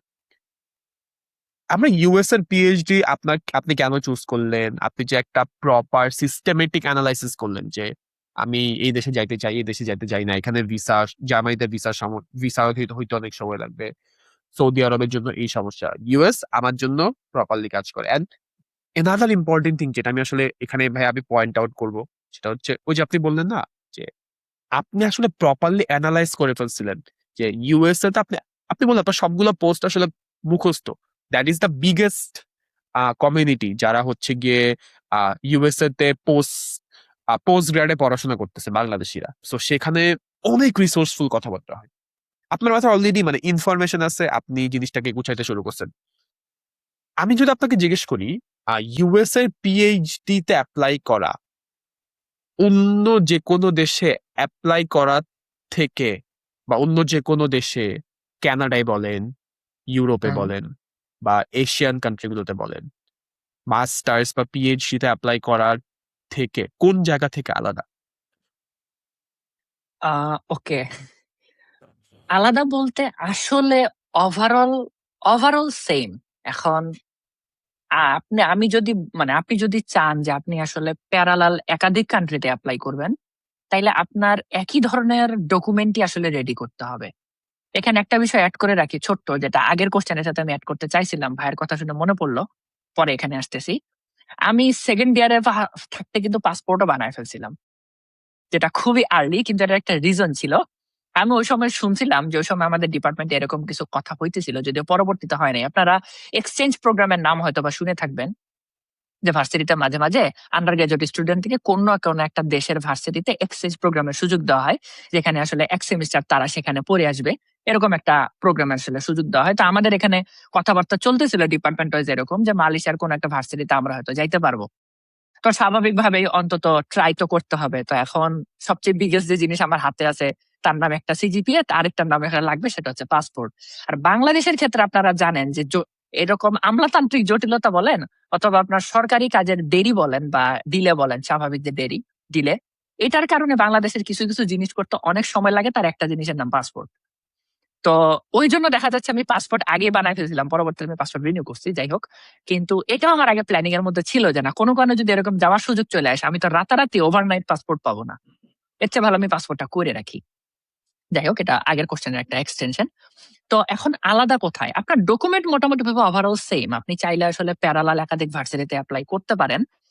আলাদার ধরনের দিক থেকে আসলে আপনাকে একটু প্রবলেম ফেস করতে হবে স্কলারশিপের ব্যাপারটা। কারণ ইউএসএ তে সাধারণত গভর্নমেন্ট স্কলারশিপ সেভাবে নাই, বরং আপনার ইউনিভার্সিটি ওয়াইজ আলাদা আলাদা ভাবে আপনার রিসার্চ অ্যাসিস্ট্যান্টশিপের ফুল ফান্ডেড স্কলারশিপ অফার করে থাকে। এটা ইউএসএর একটা বড় পয়েন্ট যে আমরা এই জন্য আসলে অনেক ভার্সিটিতে অ্যাপ্লাই করতে পারি এবং সুযোগটা বেশি। Canada, Australia, Germany, Japan, Canada, Australia, Japan বা সাউথ কোরিয়াতে আসলে আপনার সরকারি কিছু স্কলারশিপ আছে। ইরাসমাস মুন্ডাস হইলে আপনার একটা অফিসিয়াল সেন্ট্রাল পুলের মধ্য দিয়ে যাইতে হবে। আবার ইউএস এর ক্ষেত্রে আরেকটা সুবিধা আছে যে আপনি যদি প্রফেসরকে ইমেইলিং করে তাকে ম্যানেজ করতে পারেন, আপনার প্রোফাইল কিছুটা খারাপ হলেও প্রফেসর সেটাকে ওভারলুক করাইতে পারে। একটা হচ্ছে আপনার গ্র্যাজুয়েট স্কুলের রিকোয়ারমেন্ট, আরেকটা হচ্ছে আপনার আপনার প্রফেসরের রিকোয়ারমেন্ট বা প্রফেসরের আনঅফিসিয়াল রিকোয়ারমেন্ট লেখা থাকে না কোথাও। প্রফেসরের আনঅফিসিয়াল রিকোয়ারমেন্ট আসলে উনি সিজিপি এর দিকে তাকায়, অবশ্যই সিজিপি ওনার কাছে একটা ফ্যাক্টর। এটা বাদে ওনার আনঅফিসিয়াল রিকোয়ারমেন্ট হচ্ছে আপনি রিসার্চ কতটুকু পারেন, কতটুকু বুঝেন, কতটুকু জানেন, আপনি আসলেই জানেন কিনা যে রিসার্চ কি এবং রিসার্চ কিভাবে করে। আপনার পেপার আছে কিনা সেটা পরে আসতেছে, বাট আপনার সাথে ইন্টারভিউ সেশন হইলে উনি আপনাকে কোশ্চেন করলে বুঝে যাবে যে যে পেপার আপনার আছে সেই পেপারটা আপনি আসলে বুঝেন কিনা, যে আপনি কি করছেন। তো এই জিনিসটা তখন ইম্পর্টেন্ট। প্রফেসর যদি বুঝে যে স্টুডেন্ট রিসার্চ বুঝে, রিসার্চের ব্যাপারে তার আইডিয়া আছে, নলেজ আছে, তখন সে আপনাকে নেয়। আমি মাঝখানে একটু অ্যাড করে রাখি, আমি একটু অন্যদিকে মানে হয়তো ভাইয়ের কোশ্চেন থেকে অন্যদিকে সরে যাচ্ছি, বাট এটা না বললে হচ্ছে না। পিএইচডি কিন্তু এক্সপার্ট নেয় না, পিএইচডি নেয় বিগিনার। পিএইচডি নেয় হচ্ছে রিসার্চের বিগিনারকে, পিএইচডি এক্সপার্ট নেয় না। এক্সপার্ট হচ্ছে পিএইচডির পরের ফেজ। পোস্টডক যারা করে তারা পিএইচডি করে। পিএইচডির ইনপুট হচ্ছে বিগিনার রিসার্চার, পিএইচডির আউটপুট হচ্ছে ইন্ডিপেন্ডেন্ট রিসার্চার। পিএইচডি প্রোগ্রামটা একটা ট্রেনিং প্রোগ্রাম, একটা লার্নিং প্রোগ্রাম, যেটার মাধ্যমে আপনি একই সাথে ল্যাবে কাজ করার মাধ্যমে এবং নিজে নিজে রিসার্চ করার মাধ্যমে একজন ইন্ডিপেন্ডেন্ট রিসার্চার হিসেবে ওই সিস্টেমটা থেকে বের হয়ে আসবেন। এবং একজন পিএইচডি রিসার্চারের কাছে এক্সপেক্ট করা হয় যে আপনি কোন একটা প্রবলেম ফাইন্ড আউট করতে পারবেন, সেই প্রবলেমটার একটা লজিক্যাল সলিউশন মেথড বের করতে পারবেন, সেই সলিউশন মেথড আপনি ইমপ্লিমেন্ট করতে পারবেন, সেই মেথড যদি কাজ না করে ফেল করে তাহলে কেন ফেল করছে সেই রিজনটা ফাইন্ড আউট করতে পারবেন। পরবর্তীতে সেটার একটা কারেকশন মেথড আবার লিখে আবার ওটাকে ইমপ্লিমেন্ট করবেন। এইভাবে যতক্ষণ পর্যন্ত আপনি আপনার গোল বা অবজেক্টিভে না পৌঁছাচ্ছেন, যতক্ষণ পর্যন্ত আপনার প্রবলেমের সলিউশন আপনি বের না করতে পারছেন, ততক্ষণ পর্যন্ত আপনি কন্টিনিউয়াসলি কাজ করে গিয়ে শেষ পর্যন্ত একটা সলিউশনে আসবেন এবং পরবর্তীতে আপনি সেটাকে প্রেজেন্ট করবেন। আপনি যদি এটা সাকসেসফুলি করতে পারেন তাইলে আপনি একজন পিএইচডি রিসার্চার। পুরা পিএইচডি প্রোগ্রামটাতে আপনাকে এইটারই ট্রেনিং দেওয়া হবে এবং এই পুরা জিনিসটা আপনার নিজের, আপনার সুপারভাইজার আপনাকে একাধিকবার, বারবার, হাজারবার বলবে this is your PhD programme, you will figure it out how you will proceed, I will not say anything. এই ধরনের কথা আপনি হাজারবার শুনবেন, একাধিকবার শুনবেন। কোন সুপারভাইজার কোন পিএইচডি স্টুডেন্টকে স্পেসিফিক্যালি বলে দেয় না তুমি এইটার পরে এইটা করো। এটা তার গোল না। তার গোল হচ্ছে স্টুডেন্ট 10টা অপশন নিয়ে আসবে, উনি ওনার এক্সপিরিয়েন্স থেকে একটা সাজেস্ট করবে, কিন্তু ওই 10টা নিয়ে আসার দায়িত্ব স্টুডেন্টের। পিএইচডি আপনাকে ইন্ডিপেন্ডেন্ট রিসার্চার অ্যামেজিং। বানাবে, এটা পিএইচডির আউটপুট। আপনি আন্ডারগ্রেডে যে রিসার্চ করেন সেখানে আপনার আপনার যে প্রফেসরকে আপনি ইন্টারভিউ দিচ্ছেন তার শুধু এতটুকু জিনিসই যথেষ্ট যে আপনি আসলে রিসার্চ আর্টিকেলটা বুঝেন কিনা, লিখতে পারেন কিনা, সায়েন্টিফিক জার্নালকে আপনি আসলে নিউজ পেপার আর্টিকেলের সাথে গুলায় ফেলেন কিনা, আপনার মিনিমাম কিছু নলেজ আছে কিনা। এখন কম্পিটিশনের খাতিরে আজ থেকে 10-15 বছর আগে যারা আমেরিকাতে বা অন্য কোনো দেশে পিএইচডি করতে গেছে তাদেরকে জিজ্ঞেস করেন, তাদের একটা পাবলিকেশনও ছিল না, তারা কোনো পাবলিকেশন ছাড়া গেছে। আরো পেছনে যান, 1990, 95, 2000-এর দশকে, শতকে বা দশকে যান, আমাদের স্যাররা যারা আসলে পিএইচডি করে আসছে ইতালি থেকে, জিজ্ঞেস করেন তার পাবলিকেশন ছিল কিনা, ছিল না। আমি আমার স্যারের কাছ থেকে ওনার নিজের মুখে শুনছি, উনি ওনার অ্যাপ্লিকেশন ফাইল সাবমিট করছে হচ্ছে বাংলাদেশের ডাকে খামে ভরে। ডাকে খামে ভরে এটা ইতালিতে ফরওয়ার্ড করছে। ওই সময় এই যুগ ছিল, তখন পাবলিকেশন আপনি কই থেকে পাবেন? তখন পাবলিকেশন ছিল না, তাহলে এখন কেন লাগতেছে? কম্পিটিশন। আপনি যার সাথে কম্পিট করতেছেন তার দুইটা ব্যাপার আছে, এক্স্যাক্টলি এই কারণে এখন পাবলিকেশন লাগে। আন্ডার গ্রাজুয়েটের পাবলিকেশন একটা অ্যাডভান্টেজ, রিকোয়ারমেন্ট না, কিন্তু এখন এটা নেসেসারি হয়ে গেছে আপনার স্কলারশিপটা ম্যানেজ করার জন্য। আন্ডার গ্রাজুয়েটে পাবলিকেশন থাকাটা আসলে এক্সপেক্টেড না। কি এক্সপেক্টেড? আপনি জিনিসটা নিয়ে চিন্তা করতে পারেন কিনা। আপনাকে বলা হলো সায়েন্সের কোন একটা সাবজেক্ট, ধরেন যে বায়োলজি আমরা অনার্সে পড়ে আমরা ইন্টারমিডিয়েটে পড়ে আসছি, ধরেন যে জেনেটিক ইঞ্জিনিয়ারিং কোন একটা সাবজেক্ট, ফার্মেসি একটা সাবজেক্ট, কেমিক্যাল ইঞ্জিনিয়ারিং একটা সাবজেক্ট, ইলেকট্রিক্যাল একটা সাবজেক্ট, এটার কোন একটা টপিক নিয়ে আপনাকে বলা হলো যে এই জিনিসটা নিয়ে আপনি একটু চিন্তা করেন এবং আপনি দেখেন যে আসলে কি কি কাজ হয়েছে, কি কি কাজ হয় নাই। আপনার থিঙ্কিং অ্যাবিলিটিটা আসলে টেস্ট করার ট্রাই করে, আপনার থিঙ্কিং অ্যাবিলিটিটা বোঝার ট্রাই করে আপনার প্রফেসর, আপনি যার কাছে ইন্টারভিউ দিচ্ছেন। কখনোই উনি দেখে না আপনার নাম্বার অফ পেপারস কত, উনি দেখে আপনার থিঙ্কিং, আপনার পেপারের কোয়ালিটি। এই জন্যই মাঝে মাঝে দেখবেন একটা পেপার নিয়েও বাইরে যাওয়া যায়, এবং আমি তার সবচেয়ে বড় উদাহরণ। পাবলিশ হয়েছিল একটা বুক চ্যাপ্টার, আমি তার সেকেন্ড অথর, সাইটেশন সংখ্যা 0, স্কলারশিপ পাইছি কমপক্ষে 3 থেকে 4টায় ফুল ফান্ডেড, এবং আমি একটা প্রফেসরের ইন্টারভিউ দিইনি, সবগুলো ফুল সেন্ট্রাল স্কলারশিপ, মানে সেন্ট্রাল। এখন আমি জানি না কেন আমাকে ইন্টারভিউতে ডাকলো না, হয়তো এটা কারণ হইতে পারে এসওপি, কারণ আমি আমার এসওপিতে মোটামুটি অনেক কিছুই লিখছিলাম, সেটা নিয়ে পরে পরে একটা সময় বলবো। আচ্ছা, কোথায় পার্থক্য আছে অ্যাপ্লিকেশন প্রসেসে? এই প্রফেসর ইমেলিং এর সুযোগ যদি কানাডা, অস্ট্রেলিয়া, জার্মানি বা ডেনমার্ক, এই ইউরোপের কান্ট্রি গুলা কিংবা আপনার জাপান, সাউথ কোরিয়া, এই জায়গাগুলোতে থাকে, আপনার সিজিপিএ কম হলে আপনি নিজেকে প্রকাশ করার বা নিজেকে জাস্টিফাই করার একটা সুযোগ পাবেন। যদি না থাকে তাহলে আপনার সেন্ট্রাল অ্যাপ্লাইয়ের উপর ভরসা করতে হবে। আপনার সিজিপিএটা আপনাকে আসলে, মানে আপনার সিজিপিএ খারাপ হইলে আপনি আসলে অনেক ক্ষেত্রে ট্র্যাক থেকে পিছায় পড়তে পারেন। ইউএস এর ক্ষেত্রে আপনি নিজেকে জাস্টিফাই করার বা নিজেকে প্রেজেন্ট করার একটা সুযোগ যেটা পাচ্ছেন, সেটা হয়তো বা অন্য কান্ট্রিতে প্রফেসর ইমেলিং এর সুযোগ না থাকলে বা ইন্টারভিউ এর সুযোগ না থাকলে আপনি হয়তো নাও পাইতে পারেন। আরেকটা হচ্ছে বিশাল ভার্সিটি রেঞ্জ, আপনি আসলে মানে অনেক ধরনের ভার্সিটির এক্সপোজার পাচ্ছেন, বিভিন্ন ধরনের সিজিপি এর রেঞ্জ আছে। অ্যাপ্লিকেশনের দিক থেকে আমি সেভাবে আসলে তেমন কোনো ডিফারেন্স দেখি না। পার্সোনাল স্টেটমেন্ট লেখার ধরন ভিন্ন হইতে পারে, বাট দিন শেষে আপনার CV, letter of recommendation, statement of purpose, অথবা পার্সোনাল স্টেটমেন্ট, অথবা রিসার্চ স্টেটমেন্ট, অথবা অথবা মানে যে নামে এটাকে ডাকা হোক না কেন, দিন শেষে এটা আসলে সেমই। তো এই ধরনের স্টেটমেন্ট, তারপর হচ্ছে আপনার ট্রান্সক্রিপ্টের আনঅফিসিয়াল কপি, আইএলটিএস এর স্কোর, কিছু কিছু ক্ষেত্রে আপনার লাইফের কোনো সার্টিফিকেট থাকলে সার্টিফিকেট গুলো আপলোড করতে হয়, ইউএসএ তে লাগে না। তো অ্যাপ্লাইয়ের ধরন মোটামুটি ভাবে ওভারঅল একই রকম, আপনি চাইলে মাল্টিপল কান্ট্রিতে প্যারালাল অ্যাপ্লাই করতে পারেন। আমি আসলে মানে এটা খুব বেশি প্রবলেম দেখি না।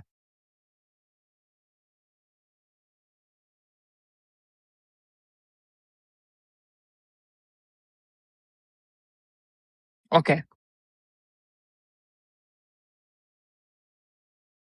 ওকে, এখানে একটা মজার জিনিস আছে, সেটা বলতেছি পরে। আচ্ছা, সেন্ট্রাল অ্যাপ্লাই, প্রফেসর অ্যাপ্লাই, আসলে প্রফেসর অ্যাপ্লাই আমরা নামে বলি অ্যাপ্লাই, বাস্তবে সবই সেন্ট্রাল অ্যাপ্লাই। তো সেন্ট্রাল আমি অ্যাপ্লাই। যখন বলতেছি যে সেন্ট্রাল অ্যাপ্লাই, এটার মিনিং বোঝায় হচ্ছে যে ধরেন কোন একটা ইউনিভার্সিটি, লেটস সে, ভাই আপনার ইউনিভার্সিটির নাম বলেন, জাস্ট একটা এক্সাম্পল হিসেবে। হ্যাঁ,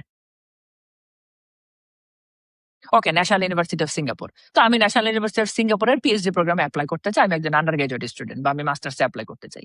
আমি কই যাব? স্বাভাবিকভাবে আমি এটার ওয়েবসাইটে যাব। ওয়েবসাইটে যাওয়ার পরে অ্যাপ্লাই করব। এখন ওয়েবসাইটে যখন যাব, একেক ভার্সিটি, একেক দেশের ওয়েবসাইট বা একেক ভার্সিটির ওয়েবসাইট একেক ভাবে সাজানো থাকে। সো কনফিউজ হওয়াটা স্বাভাবিক, যেহেতু ওয়েবসাইটের ইন্টারফেসটা বিভিন্ন রকম।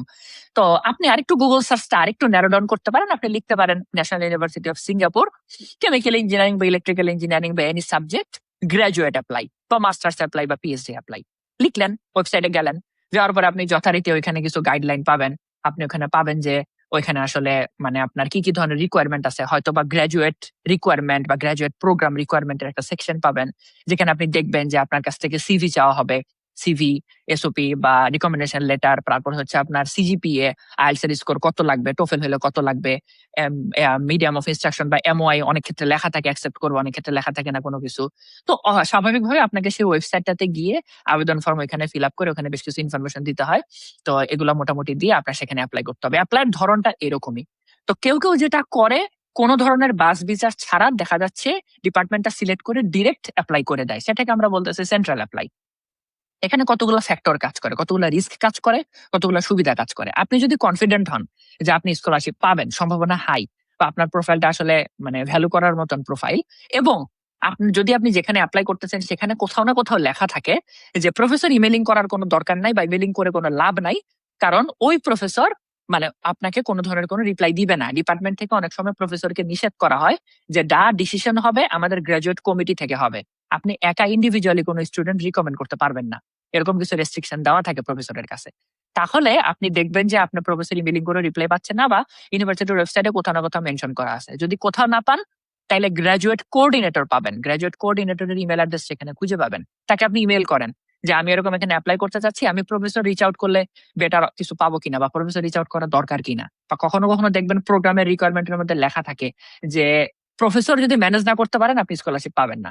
এটা একটা মাস্ট, আপনাকে প্রফেসর ম্যানেজ করতেই হবে। তো তখন আপনার হাতে কোনো অপশন নেই, আপনাকে প্রফেসর ইমেল করতে হবে। তো কেউ কেউ ডিরেক্টলি দেখা যাচ্ছে এখানে অ্যাপ্লাই করে দেয়, কনফিডেন্স আছে আপনার মোটামুটি অ্যাপ্লাই করলে হয়ে যাবে এরকম। কেউ কেউ দেখে না আমার আসলে এভাবে কনফিডেন্স নাই। বা আরেকটা ব্যাপার বলতে ভুলে যাচ্ছি, সেটা হচ্ছে অ্যাপ্লিকেশন ফি। কখনো কখনো আপনার অ্যাপ্লিকেশন ফি থাকে অ্যাপ্লাই করার ক্ষেত্রে। তো আপনি যদি ডিরেক্ট অ্যাপ্লাই করেন তখন আপনার কাছে মানে বিষয়টা এরকম যে ধরেন $65, $70, $50 মতন একটা অ্যাপ্লিকেশন ফি আছে। আপনি যদি অ্যাপ্লাই করেন আপনার অ্যাপ্লিকেশন ফি দিতে হবে, সেটা নন রিফান্ডেবল। আপনার যদি চান্স হয় তাহলে তো হইলো, আর যদি না হয় তাহলে আপনি ফেরত পাবেন না। তখন প্রফেসর ইমেইলিং করাটা ভালো অপশন। আপনি প্রফেসর ওখানে ফ্যাকাল্টি প্রফেসর খুঁজে বের করেন, আপনি যে প্রোগ্রামে যাবেন, মাস্টার্স এর ক্ষেত্রে যে প্রোগ্রামে যাবেন বা পিএইচডি এর ক্ষেত্রে যে প্রোগ্রামে যাবেন, আপনি প্রফেসরের লিস্ট খুঁজে বের করেন। খুঁজে বের করার পরে তার ল্যাব প্রোফাইলটা বা ল্যাব ওয়েবসাইটটা খুঁজে বের করেন, সামহাউ লিংক পাবেন, বা নাম সার্চ দিয়ে আপনি তার গুগল স্কলার প্রোফাইলটা বের করে দেখেন তার রিসেন্ট কাজ কি কি। তারপর তাকে একটা ইমেল দেন যে আমি এরকম পটেনশিয়াল স্টুডেন্ট, আমি আপনার ল্যাবে জয়েন হতে চাচ্ছি, তো আমার প্রিভিয়াস কাজ হচ্ছে এরকম এরকম, তো আমি আসলে আপনার সাথে কথা বলতে চাই, বা আপনার এখানে পটেনশিয়াল কোনো সুযোগ আছে কিনা। উনি যদি আপনাকে পজিটিভ সাইন দেয় তখন আপনি সেন্ট্রাল অ্যাপ্লাই মানে আবার ওই ওয়েবসাইটে গিয়ে অ্যাপ্লাইটা করেন। তখন আপনি বলতে পারবেন যে না আমি আসলে অলরেডি ট্রাই করছি, তো আশা করা যায় যে আপনার চান্স পাওয়া বা স্কলারশিপ পাওয়ার পসিবিলিটিটা বেড়ে যাচ্ছে অন্য অন্য আগে মানে তুলনামূলক ভাবে, কারণ অলরেডি আপনি একজনকে ম্যানেজ করে ফেলছেন। তো এটাই হচ্ছে ধরন। Great, great. আচ্ছা, গ্রেট। তার মানে হচ্ছে প্রফেসরকে ইমেল করা উচিত। তা না হলে হচ্ছে গ্র্যাজুয়েট প্রোগ্রামে যে কোঅর্ডিনেটর আছে তাকে ইমেল করা উচিত যে আমি আসলে এখানে কি করব। হ্যাঁ, গ্রাজুয়েট করবেন। গ্রাজুয়েট ভাই সরি ইন্টারাপ্ট করতেছি, গ্রাজুয়েট প্রোগ্রামের কোঅর্ডিনেটর খুব বেশি কথা বলে না, উনি প্রফেশনাল আনসার দেয়। তো ওনাকে প্রফেশনাল কোশ্চেন করা যায় যে প্রফেসর ইমেলিং এর ব্যাপারে কোনো রেস্ট্রিকশন বা রিকমেন্ডেশন আছে কিনা। হয় ইদার রেস্ট্রিকশন অথবা রিকমেন্ডেশন। কখনো ডিপার্টমেন্ট সাজেস্ট করে যে প্রফেসরকে ইমেল করে তারপরে সেন্ট্রাল অ্যাপ্লাই করার জন্য মানে ওয়েবসাইট অ্যাপ্লাই করার জন্য। কখনো ডিপার্টমেন্ট মাঝে মাঝে লিখে দেয় যে প্রফেসর ইমেলিং করে লাভ হবে না, করার দরকার নাই। তো যদি রেস্ট্রিকশন না থাকে, সাধারণত থাকে না, তাইলে এটা ওকে। আরেকটা জিনিস করা যায়, গ্রাজুয়েট কোঅর্ডিনেটরকে মাঝে মাঝে জিজ্ঞেস করা যায়, ওটা উনি রিপ্লাই দিলে দেয়, না দিলে না দেখ, বাট ইমেল করতে তো টাকা খরচ হয় না, সময় নষ্ট হয় না, করতে তো দোষ নাই। ওনাকে জিজ্ঞেস করা যায় নিজের সিভিটা আপলোড করে যে আমার প্রোফাইলটা তো এরকম, আপনাদের ডিপার্টমেন্টে আমি কি গুড ফিট, আমি কি আসলে আপনাদের প্রোগ্রামের জন্য গুড ফিট কিনা, এরকম প্রোফাইল কি আপনারা কনসিডার করেন কিনা। তো উনি হয়তো বলতেও পারে, দেখে হয়তো বলতেও পারে যে হ্যাঁ এরকম প্রোফাইল করে, ইউ শুড বা বলতে প্রসেস পারে যে অর হ্যাঁ সামথিং। এরকম। হয়তো উনি খুবই প্রফেশনাল আনসার দিবে স্বাভাবিকভাবেই, উনি একটা দায়িত্বে আছে, উনি খুব বেশি ভালো মানে আপনার ফ্র্যাঙ্কলি কথা বলবে না। কিন্তু এই ফ্র্যাঙ্ক ইনফরমেশন গুলা বাইর করে নিতে হবে হচ্ছে যদি কোনো প্রফেসরের সাথে যোগাযোগ করা হয়, তাহলে উনি আসলে অনেক ফ্র্যাঙ্ক আনসার দিবে। যদি উনি মিটিং করে বা উনি যদি আসলে ক্যান্ডিডেটের প্রতি ইন্টারেস্টেড থাকে যে ওই ক্যান্ডিডেট আমি নিব, উনি তখন অনেক ফ্র্যাঙ্ক আনসার দেয় আসলে। ভাইয়া তখন অনেক কথা আসলে বের হয়ে আসে। হুম, প্রফেসর ইমেইলিং এর কথা আমি বললাম। একটা প্রফেসরের ইমেইলিং করার ক্ষেত্রে ওই ইমেইলটাতে কোন কোন জিনিস রাখাটা এটা গুরুত্বপূর্ণ প্রশ্ন। বলতে চাই হ্যাঁ, বলতে চাইছিলাম নিজে থেকে। আমি জানি আপনি কোয়েশ্চেন করবেন, এজন্য বলি নাই। ওকে। এখানে অনেকগুলা মজার জিনিস আছে। দেখেন, আপনারা এখন আপনার এই ভিডিও যারা দেখবেন বা যারা আসলে বাইরে যেতে চাচ্ছেন, সবাই ট্রাই করেন ফান্ড পাওয়ার, এবং খুব স্বাভাবিকভাবে আপনারা নিজেরাই আপনাদের নিজেদের কম্পিটিটর, এবং আপনার সাথে আরো কিছু কম্পিটিটর আছে যারা বাইরে বিভিন্ন দেশ থেকে আছে, চায়না থেকে হোক বা ইন্টারন্যাশনাল যারা আছে, সাউথ আফ্রিকা থেকে হোক, ইন্ডিয়া থেকে হোক, এরকম অনেক স্টুডেন্ট আছে, তারাও আপনাদের কম্পিটিটর। এখন স্বাভাবিকভাবেই একজন প্রফেসর আসলে খুব বেশি পপুলার হলে দিনে ১০০টা পপুলার, বা মোটামুটি মিড লেভেলের পপুলার হলো দিনে ৩০-৪০টার মতন ইমেল পায়। স্টুডেন্ট থেকে কম করে হলো ১০টা তো পাই। এবং অ্যাডমিশন সিজনে আসলে দেখা যাচ্ছে যে ওনার ইমেল পাওয়ার রেটটা আসলে বাড়তে থাকে।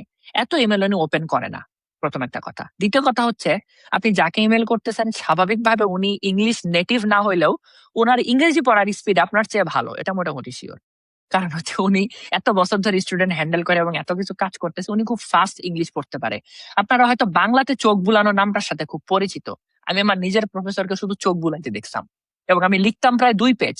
আমি গুনে গুনে দেখছি উনি 1 মিনিটের মতো, 1 থেকে 1.5 মিনিটের মতন জাস্ট চোখ বুলাইতো, পড়তো না। ওনাকে আমি পড়তে কখনোই দেখতাম না। উনি শুধু চোখ বুলাইতো। বুলানোর পর আমাকে বলতো, "আচ্ছা এটা করছো? আচ্ছা ঠিক আছে।" তারপরে কোয়েশ্চেন করা শুরু করতো। মানে আমি বুঝতে পারতাম যে উনার সাথে ১.৫ মিনিট লাগছে পুরা জিনিসটা পড়তে। অথচ আমি কিন্তু প্রায় ২ পেজ টেক্সট লিখছি। তো এটা হচ্ছে উনার পড়ার স্পিড। এই ধরনের স্পিড আমি নিজের চোখে দেখছি যারা ইউএস নেটিভ, আমার যারা ল্যাবমেট আছে তাদেরও ইউএস নেটিভ আছে। তাদের স্পিড আমি দেখছি যে তাদের আসলে ইংলিশটা চোখ বুলায়। বুলানোর পর ও আচ্ছা এটা এরকম। তো আপনি যে ২ পেজের এসওপি লেখেন, বিশ্বাস করেন আপনার এসওপি আর ওই ইমেইল পড়তে প্রফেসরের ৩০ সেকেন্ড, মানে আপনার ইমেইল পড়তে ৩০ সেকেন্ড থেকে ১ মিনিট, আর আপনার ২ পেজের এসওপি পড়তে সর্বোচ্চ ৫ মিনিট দিবে। ৫ মিনিট বেশি বলে ফেলছি। বাট সর্বোচ্চ ৫ মিনিট দিবে এসওপি পড়তে। তো ৫ মিনিটের মধ্যে উনার আসলে বোঝা হয়ে যাবে আপনি কি ধরনের রেসিপি লিখছেন। আর যে প্রফেসর দিনে আসলে ১০টা ইমেল হ্যান্ডেল করে বা দিনে ১০টা ইমেল পায়, সে আসলে ইমেলের ধরন বুঝে যায়। এত কথা বলার কারণ, ইমেলটাকে আউট অফ দ্য বক্স চিন্তা করেন। ইমেলটাকে এক্সট্রাঅর্ডিনারি বানান। দেখেন, প্রত্যেকটা জিনিস সবার কাছে আছে। আপনার ইমেলের ফরম্যাট চান, আমার কাছে চাইছেন, আমার কাছে বহুত মানুষ চাইছে, ভবিষ্যতে আরো চাবে। ঠিক আছে, আগেও চাইছে, শুধু আমি না, আমি যখন বাংলাদেশে ছিলাম আমিও চাইছি। ইমেলের ফরম্যাট চান, ইমেলের ফরম্যাট দিয়ে কিছু হবে না। ওই ফরম্যাট ইউজ করছেন মানে আপনার ইমেল তখনই শেষ। এই ইমেল পড়বে না কেউ। আপনার শুধুমাত্র একটা জিনিস অনলাইনে নাই, বাকি সব জিনিস অনলাইনে আছে, সেটা হচ্ছে আপনার নিজের এক্সপেরিয়েন্স। এটা কারো সাথে ম্যাচ করে না। আপনার নিজের ইউনিক এক্সপেরিয়েন্স, আপনার লাইফের স্ট্রাগল, আপনার রিসার্চের স্ট্রাগল, আপনার রিসার্চের ধরন, আপনার কাজের ডেপথ, আপনি কি ফেস করছেন, কি ফেস করেন নাই, এই জিনিসগুলো কখনো অনলাইনে পাওয়া যায় না। ইমেলটাকে সেভাবে সাজানোর ট্রাই করেন যেটা আপনাকে রিপ্রেজেন্ট করে লেখার মাধ্যমে। আমাদের সবচেয়ে বড় ব্যর্থতা এই জায়গাটাতেই, আমরা নিজেদেরকে লেখার মাধ্যমে রিপ্রেজেন্ট করতে পারি না। আমাদের অনেক ভালো স্পিকার আছে কিন্তু ভালো রাইটার নাই। লেখার মাধ্যমে নিজেকে রিপ্রেজেন্ট করাটা কঠিন। আপনার লেখার মাধ্যমে রিপ্রেজেন্ট করেন। আপনি এখন দেখেন প্রফেসরের ইমেলের ধরন কেমন হবে, টোটালি ডিপেন্ডেন্ট। প্রফেসর যদি প্রফেসরের রিসার্চের সাথে যদি আচ্ছা বেস্ট পসিবল সিনারিও, প্রফেসরের রিসার্চের সাথে আপনার রিসার্চ একদম খাপে খাপ মিলে, অর্থাৎ উনি যা করছে এক্স্যাক্টলি আপনি তাই করছেন কিন্তু খুব কম। আপনি সরাসরি প্রফেসরকে বলবেন, প্রফেসর আপনি যা করছেন আমিও তাই করছি, আমারে না দিলে আপনি কারে নিবেন। বিষয়টা অনেকটা এরকম যে আমি তো আপনার কাজের সাথে সরাসরি অ্যালাইন করি, তাহলে আমি এটাতে ভালো ক্যান্ডিডেট। বুঝানোর ট্রাই করেন আপনি কেন এটাতে ভালো। ওকে, এবার আস্তে আস্তে আপনার নিচের দিকে নামতে থাকি, মানে ওর্স্ট কেসের দিকে যাইতে থাকি। আপনি যে কাজ করছেন সেই ডোমেইনে প্রফেসর কাজ করে, কিন্তু আপনার কাজ এক ধরনের ছিল, প্রফেসরের কাজ আরেক ধরনের ছিল। প্রফেসরকে বললেন, প্রফেসর আমি যেটা করছি সেটার সাথে আপনার মিলে না, এটা আমি স্বীকার করি, কিন্তু আমার স্কিলটা ট্রান্সফারেবল স্কিল। আমি যদি এ পারি তাহলে বি পারবো, আমি যদি সি পারি তাহলে ডি পারবো। অর্থাৎ আমি আশা করতেছি যে আমি যেহেতু এ বি নিজে, মানে এ অথবা সি আমার ল্যাবে করে আসতে পারছি, তার মানে বি অথবা ডি আমি আপনার ল্যাবে গিয়ে কন্টিনিউ করতে পারবো। কাজে আমি মনে করি যে আমি আপনার জন্য গুড ফিট, বা আপনার সাথে আমি এটা নিয়ে আরো ডিটেলস ডিসকাশন করতে যাচ্ছি। ওকে, আরো আসেন। এরপরে হচ্ছে প্রফেসর যে ডোমেনে কাজ করে আপনি সেই ডোমেনে কাজই করেননি, আপনার কাজ এক ধরনের, প্রফেসরের কাজ আরেক ধরনের। তখন প্রফেসরের রিসার্চ পেপার দেখেন, রিসার্চ পেপার দেখলে কনফিউজ হয়ে যাবেন। রিসার্চ পেপার বাছার বা সর্টিং করার একটা ওয়ে আছে। আপনি প্রফেসরের গুগল স্কলার প্রোফাইল দেখে লাস্ট যে পেপার আছে সেই পেপারটাকে আল্লাহর হস্তে তুলে নিয়েন না, এটা রিস্কি। ঠিক আছে, এ ধরনের অনেক নেগেটিভ কমেন্ট আছে, এটাকে নিয়েন না। আপনি দেখেন ওই পেপারের ফার্স্ট অথরকে, ওই পেপারের ফার্স্ট অথর যে, তার নাম লিখে সার্চ দেন, ফার্স্ট বা সেকেন্ড অথর লিখে তার নাম লিখে লিঙ্কডইন অথবা কোথাও না কোথাও সার্চ দেন, অথবা ওই প্রফেসরের ল্যাব ওয়েবসাইট চেক করে দেখেন যে ওই স্টুডেন্টটা প্রফেসরের ল্যাব স্টুডেন্ট কিনা। যদি দেখেন একটা পেপারের first author student, last author professor নিজে, অথবা লাস্টের আগের অথর প্রফেসর নিজে এবং উনি তার করেসপন্ডিং অথর, বুঝবেন এই পেপার ল্যাব থেকে বের হয়েছে। প্রফেসরের প্রোফাইলে অনেক ধরনের পেপার থাকে, সব ল্যাব থেকে বের হওয়া পেপার না। কিছু কোলাবোরেটিভ পেপার, সরি, কিছু কোলাবোরেটিভ পেপার নিয়ে আপনি যদি প্রফেসরের সাথে কথা বলেন, আপনি ভুল মেসেজ দিচ্ছেন তাকে। আপনার ল্যাব থেকে জেনারেট হওয়া পেপার বের করতে হবে। আরেকটা সহজ রাস্তা আছে, আমেরিকা এদিক থেকে একটু ভালো। আমেরিকার ল্যাবের একটা ওয়েবসাইট থাকে, প্রফেসররা নিজেদের মতন ওয়েবসাইট বিল্ড করে। রিসার্চ পেপার দেখার বদলে ল্যাবের ওয়েবসাইটের রিসার্চ এরিয়া দেখাটা আসলে অনেক বেশি ইম্পর্টেন্ট। রিসার্চ এরিয়া দেখলে আপনি বুঝতে পারবেন প্রফেসর কি ধরনের রিসার্চ করে। পেপার অনেক সময় অনেক স্পেসিফিক হয়। আর আপনারা সবচেয়ে বড় যে ভুলটা করেন, আপনি কোন একটা পেপার তুলে নিয়ে এসে প্রফেসররা বলেন যে প্রফেসর আপনার এই পেপারে আপনি যে কাজ করছেন আমি ওই কাজই করতে চাই। ভুল বড় দুইটা। ১ নাম্বার বড় ভুল, প্রফেসর আসলে ওই কাজ করে নাই, আপনি ওটাকে এক্সপ্লেন করছেন ভুল ভাবে, আপনি ওটার অবজেক্টিভই বুঝেন নাই পেপারে। তো যদি এরকম হয় যে পেপারের আগামাথা বুঝতেছেন না বা চ্যাটজিপিটি থেকে এটা কপি করার চান্স আছে, দিয়েন না, পেপার আপনার এক্সপ্লেন করা লাগবে না। ২ নাম্বার বড় ভুল, প্রফেসরকে বলেন প্রফেসর আপনি এখানে যেটা করছেন আমি এটাই করতে চাই। আরে বাবা, যেটা করছে এটা তো আরো ২ বছর আগে পাবলিশ হয়ে গেছে। আপনি যে পেপার তুলে নিয়ে আসছেন ওই পেপার যদি ২০২৬-এ পাবলিশ হয়, তার মানে ওটার কাজ শুরু হয়েছে আজ থেকে কমপক্ষে ২ থেকে ৩ বছর আগে। ২ থেকে ৩ বছর আগের কাজ প্রফেসরকে নিয়ে এসে বলতেছেন প্রফেসর আমি এইটাই করবো। প্রজেক্ট অলরেডি চেঞ্জ হয়ে গেছে, ল্যাবের প্রজেক্ট আর ওইটা নাই। এবং উনি নতুন যে গ্রাজুয়েট স্টুডেন্ট নিবে সেই গ্রাজুয়েট স্টুডেন্ট ওনার পুরান প্রজেক্টের রিপিটেশনে নিবে না, উনি নতুন কোনো প্রজেক্টে হাত দিছে, সেটার অ্যাঙ্গেলটা ভিন্ন। আপনারা করেন কি, ওই পেপারটাকেই ফলো আপ করেন, বলেন যে না আমি এমনই করব। এটা টোটালি নেগেটিভ মেসেজ দেয়। প্রফেসর ভাবে আরে ও তো এটাই করতে চায় কিন্তু আমি তো এটা করবো না, তাহলে স্টুডেন্ট বাদ। দিয়েছেন আপনার ইমেল দিচ্ছেন পুরা, আপনি লিখছিলেন ভালো, কিন্তু যখনই জিনিসটাকে ন্যারো ডাউন করে দিচ্ছেন প্রফেসরের কাছে মেসেজ গেছে এরকম যে স্টুডেন্ট তো আসলে আমার পুরান কাজ করতে চায়, আমার পুরান কাজটা আমি এখন আর করি না। আবার প্রফেসর তার ওয়েবসাইটে কখনোই লিখবে না উনি নতুন কি নিয়ে কাজ করে, কারণ এটা সিক্রেট জিনিস, মানুষ তার ইন্টেলেকচুয়াল প্রপার্টি কখনো শেয়ার করে না গ্র্যান্ট না পাওয়া পর্যন্ত, সেটা উনি লিখবে না। তাহলে করবেন কি, উনার রিসার্চ এরিয়া গুলাতে হাইলাইট করার ট্রাই করেন, স্পেসিফিক অত বেশি না গিয়ে। আর স্পেসিফিক কোনটা বলবেন, স্পেসিফিক বলবেন আপনার রিসার্চ এক্সপিরিয়েন্স, সেটা বলবেন স্পেসিফিক। প্রফেসরের কাজ সামহাও অ্যালাইন করে নেওয়া, আপনি যদি অ্যালাইন করতে না পারেন তাহলে অ্যালাইন করতে যায়েন না। ভুল অ্যালাইন করার চেয়ে অ্যালাইন না করা ভালো। যদি উনার কাজের সাথে আপনার কাজ অ্যালাইনমেন্ট হয় তাহলে তো ভালো, আর যদি না হয় তাহলে জোর করে অ্যালাইনমেন্টে নিয়ে আসেন না, জোর করে অ্যালাইনমেন্ট নিয়ে আসে এটা ভুল মেসেজ দেয়। আপনি লিখে দেন যে প্রফেসর যদি আপনার কাজের সাথে আমার কাজ সরাসরি মিলে না, কিন্তু আমি এমন এমন এমন এমন করছি, আপনি স্বীকার করে নেন যে আপনার কাজের সাথে আমার মিলে না কিন্তু আমি এমন এমন এমন এমন করছি। উনি যদি মনে করে আপনার অমন অমন করা কাজটা আসলে উনার কাজের সাথে সামহাও অ্যালাইন করে, অথবা ওনার মনের মধ্যে থাকা প্রজেক্ট অথবা যে প্রজেক্ট অলরেডি উনি লিখতেছে সেই প্রজেক্টের সাথে আপনার এই কাজ কোনোভাবে হেল্পফুল হবে, আপনি জীবনেও চিন্তা করবেন না যে ওখান থেকে ওনার থেকে রেসপন্স পাবেন, কিন্তু উনি আপনাকে রিপ্লাই দিবে। কারণ হচ্ছে উনি বুঝতে পারছে যে আপনি যে কাজগুলো করছেন সেটা ওনার নেক্সট প্রজেক্টের প্ল্যান, যেটা উনি আপনার সাথে শেয়ার করবেন এখন, কিন্তু ওনার মাথার মধ্যে সেটা আছে। তো এই পেপারের প্রতি ডিপেন্ডেন্সি, যে একটা পেপারকে তুলে নিয়ে এসে জিনিসটাকে লেখা এবং বলা প্রফেসর আমি এটাই চাই, এগুলা প্লাস হচ্ছে যে আপনার খুবই জেনারেলাইজড ইমেল লেখা, হয় বলা আমি এই এই কাজ করছি আপনার ওই পেপারটা পড়ছি, এটা খুবই কমন হয়ে গেছে, এটা বাদ দেন প্লিজ। এটা আজ থেকে 3-4 বছর আগে চলতো, এখন আর চলে না। পেপার নেওয়ার পরে বলেন যে আমি ওই পেপারটা পড়ছি, এরকম প্রচুর পোস্ট লিঙ্কডইনে আছে, প্রফেসররা নিজেই বলে যে ওই স্টুডেন্ট যে আমার এই পেপারটা পড়ছে ওই যে লিখছে ওকে আসলে বুঝছে যে আমি এখানে কি করছি। মানে ম্যাক্সিমাম টাইমই দেখা যাচ্ছে প্রফেসর এরকম রিপ্লাই দেয় লিঙ্কডইনে বা এরকম কথা বলে লিঙ্কডইনে পোস্ট দিয়ে যে স্টুডেন্ট পেপার বুঝে নাই, স্টুডেন্ট পেপার না বুঝে লিখছে। তো ভুল মেসেজ দেওয়ার চেয়ে কিছু না বলা ভালো। আপনি আপনার নিজের রিসার্চ বলেন, নিজের রিসার্চের কথা বলেন, আশা করা যায় যে আপনি হয়তো ইন্টারভিউ ম্যানেজ করতে পারবেন। একটু আউট অফ দ্য বক্স বলেন, একটু বলেন যে না আপনার নিজের এক্সপিরিয়েন্সটাকে হাইলাইট করেন। তো এই এই হচ্ছে কথা। লাস্ট একটা কথা দিয়ে শেষ করি, সেটা হচ্ছে যে তবুও এত কিছু ঠিক করার পরেও আপনি প্রফেসরের ইমেলের রিপ্লাই পাবেন না, কারণ কিছু মানুষ এরকমই মেসেজ সিন করে রিপ্লাই দেয় না। বিশ্বাস করেন এরকম মানুষ ইউএসএ তেও আছে, ঠিক আছে, শুধু বাংলাদেশে নেই। মেসেজ সিন করে, হ্যাঁ মেসেজ সিন করে রিপ্লাই দিবে না, হ্যাঁ রিপ্লাই দিবে না, এটা খুবই স্বাভাবিক ঘটনা, হতাশার কোনো কারণ নাই, আপনি ইমেল করে যান। আর অ্যাটাচমেন্ট হিসেবে কেউ কেউ সিভি দেন, অ্যাটাচমেন্ট হিসেবে সিভি রাখেন। আপনার ট্রান্সক্রিপ্ট না দেওয়ার দরকার নেই আসলে, আননেসেসারি, আপনার মনে চাইলে দিতে পারেন, বাট প্রফেসর আপনার ট্রান্সক্রিপ্টে তেমন কেয়ার করে না, যদি না আপনার কোনো বি বা সি গ্রেড থাকে এবং উনি সেটাতে হাইলাইট করে তাইলে আপনার, তাছাড়া উনি ট্রান্সক্রিপ্ট নিয়ে তেমন কেয়ার করে না। আর কোনো ডকুমেন্ট আসলে অ্যাটাচমেন্ট অ্যাড করতে হয় না। ইমেলের সিগনেচার অনেকে দিতে চান না, আপনাদের ইচ্ছা। লিঙ্কডইনটা ঠিক রাখেন, লিঙ্কডইন প্রোফাইলটা দিয়ে রাখতে পারেন অন্তত ইমেলের সিগনেচারে, যদি সিগনেচার দেয়নি, অথবা আপনার সিভিতে আর কিছু না থাকলে লিঙ্কডইনটা ঠিক রাখেন। লিঙ্কডইনের ব্যাপারটা যথেষ্ট ইম্পর্টেন্ট, কারণ অনেক প্রফেসরই লিঙ্কডইনে অ্যাক্টিভ, আর কোথাও না পাওয়া গেলেও লিঙ্কডইনে পাওয়া যায়। তো এই ব্যাপারটা ঠিক রাখেন। Email address, mobile phone number বা সিভির যে স্ট্রাকচার, সেটা ভাই যদি সিভি নিয়ে আমাকে ফালটা কোশ্চেন করে তখন এটা বলা ট্রাই করবো। এই সেকশনে আমি আর এদিকে আগাচ্ছি না। ভাই আমি সিভি নিয়ে ওকে আপনাকে ভাই। কোয়েশ্চেন করবো, তার আগে আপনাকে আমি একটা আচ্ছা। জিনিস নিয়ে প্রশ্ন করতে চাই। সেটা হচ্ছে হুম আপনি বলছিলেন যে ভাইয়া ডোমেইনের জিনিসটা, আপনি একটা ফিল্ডে হুম কাজ করলেন, এরপরে দেখা যায় হচ্ছে আপনি পিএইচডি তে যে প্রফেসরদেরকে পাচ্ছেন তাদের ফিল্ডটা অনেক বেশি ডিফারেন্ট। ধরেন কেউ হুম একজন আন্ডার গ্র্যাডে সে একটা প্রফেসরের সাথেই কাজ করবে, একটা আন্ডার হুম গ্রাজুয়েট রিসার্চ অ্যাসিস্ট্যান্ট হিসেবে সে একটা প্রফেসরের সাথে কাজ করলো একটা পার্টিকুলার ডোমেইনে, ধরেন এক্স ডোমেইনে সে কাজ করলো।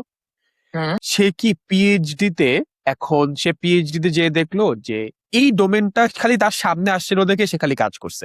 এই ডোমেনটা এমন না যে এই ডোমেনটাতে সে অনেক বেশি ইন্টারেস্টেড, বা এই ডোমেনটা যে তার খুব বড় স্ট্রেংথ, একাডেমিক স্ট্রেংথ, এমনও না।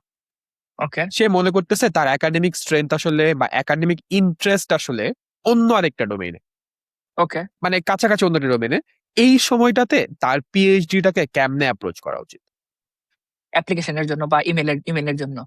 ইমেইলের জন্য বা ওভারঅল পিএইচডিটাকে, যেমন কেউ দেখা যায়, আমি জাস্ট সহজ করে বলি, হ্যাঁ, কেউ যদি মানে ডোমেইন আমি সুইচ করলে বা সাবজেক্ট সুইচ করলে আসলে কি করবে? ভালো কথা কোশ্চেন করছেন। বুঝতে পারছি। হ্যাঁ, আপনার আর কিছু বলার আছে না? বলা শুরু করব। না না ভাই আপনি শুরু করেন। ওকে, ওকে। হ্যাঁ, ভালো একটা কোশ্চেন, ইম্পোর্টেন্ট কোশ্চেন। এই ধরনের ডোমেইন সুইচের একটা এক্সাম্পল আপনার সামনে বসে আছে, আমি নিজেই করছি।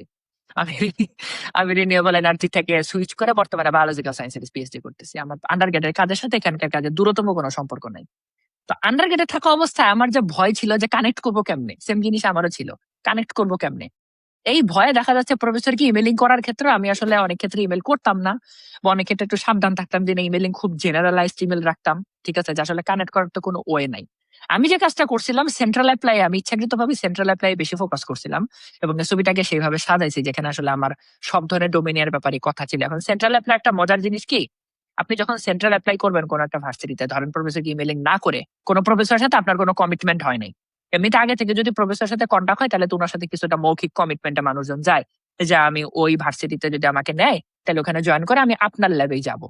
তো আমি যদি প্রফেসর কন্টাক্ট না করি, আমার সাথে, আমার তো কারোর সাথে কোনো কমিটমেন্ট নাই, তো তখন আমি যদি সেন্ট্রালি ডিরেক্ট অ্যাপ্লাই করি, ডিপার্টমেন্ট যদি আমাকে এরকম ইয়া দেয়, ম্যাক্সিমাম টাইমে যেটা হয়, হয় আপনার সেখানে ল্যাব রোটেশন হয়, অর্থাৎ আমাদেরকে সুযোগ দেওয়া হয়, যেটা আপনার পিএইচডি স্টুডেন্ট যারা নতুন জয়েন করছে তাদেরকে সুযোগ দেওয়া হয় যে আপনারা 4টা বা 5টা ল্যাবে আসলে এরকম রোটেট করতে পারবেন, ল্যাবের চয়েস গুলো আমি দিব।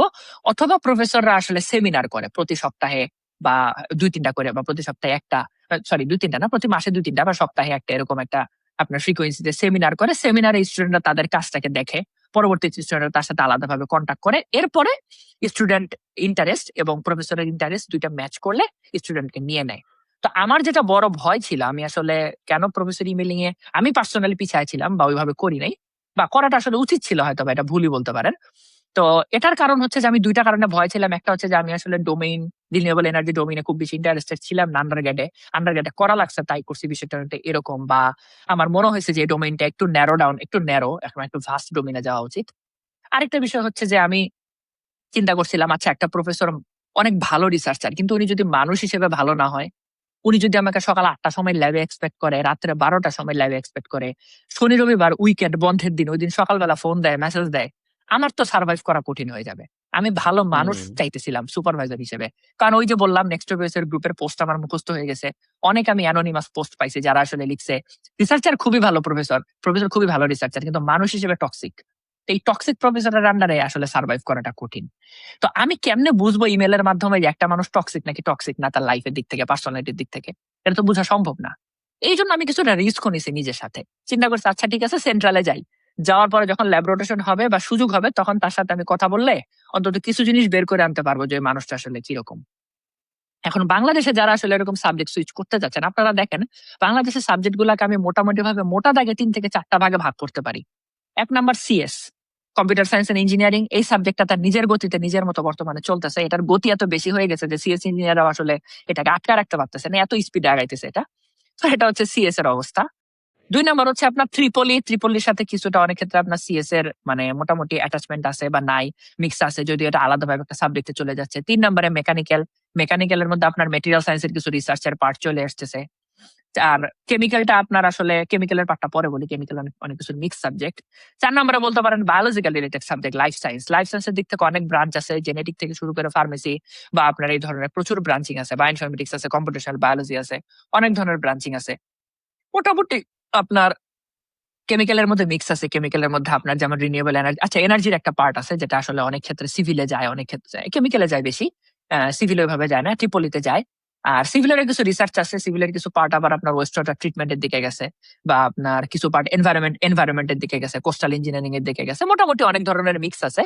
বাট আপনি যদি অনেক বড় সুইচ না হয়, যেমন ধরেন আমি কেমিক্যাল ইঞ্জিনিয়ার, আমি সিএস এ যাইতে চাচ্ছি, এটা কিছুটা বড় সুইচ। বর্তমানে এআই এর যুগে এটা এত বড় সুইচ না, এআই যখন ছিল না তখন এটা একটা সুইচ ছিল।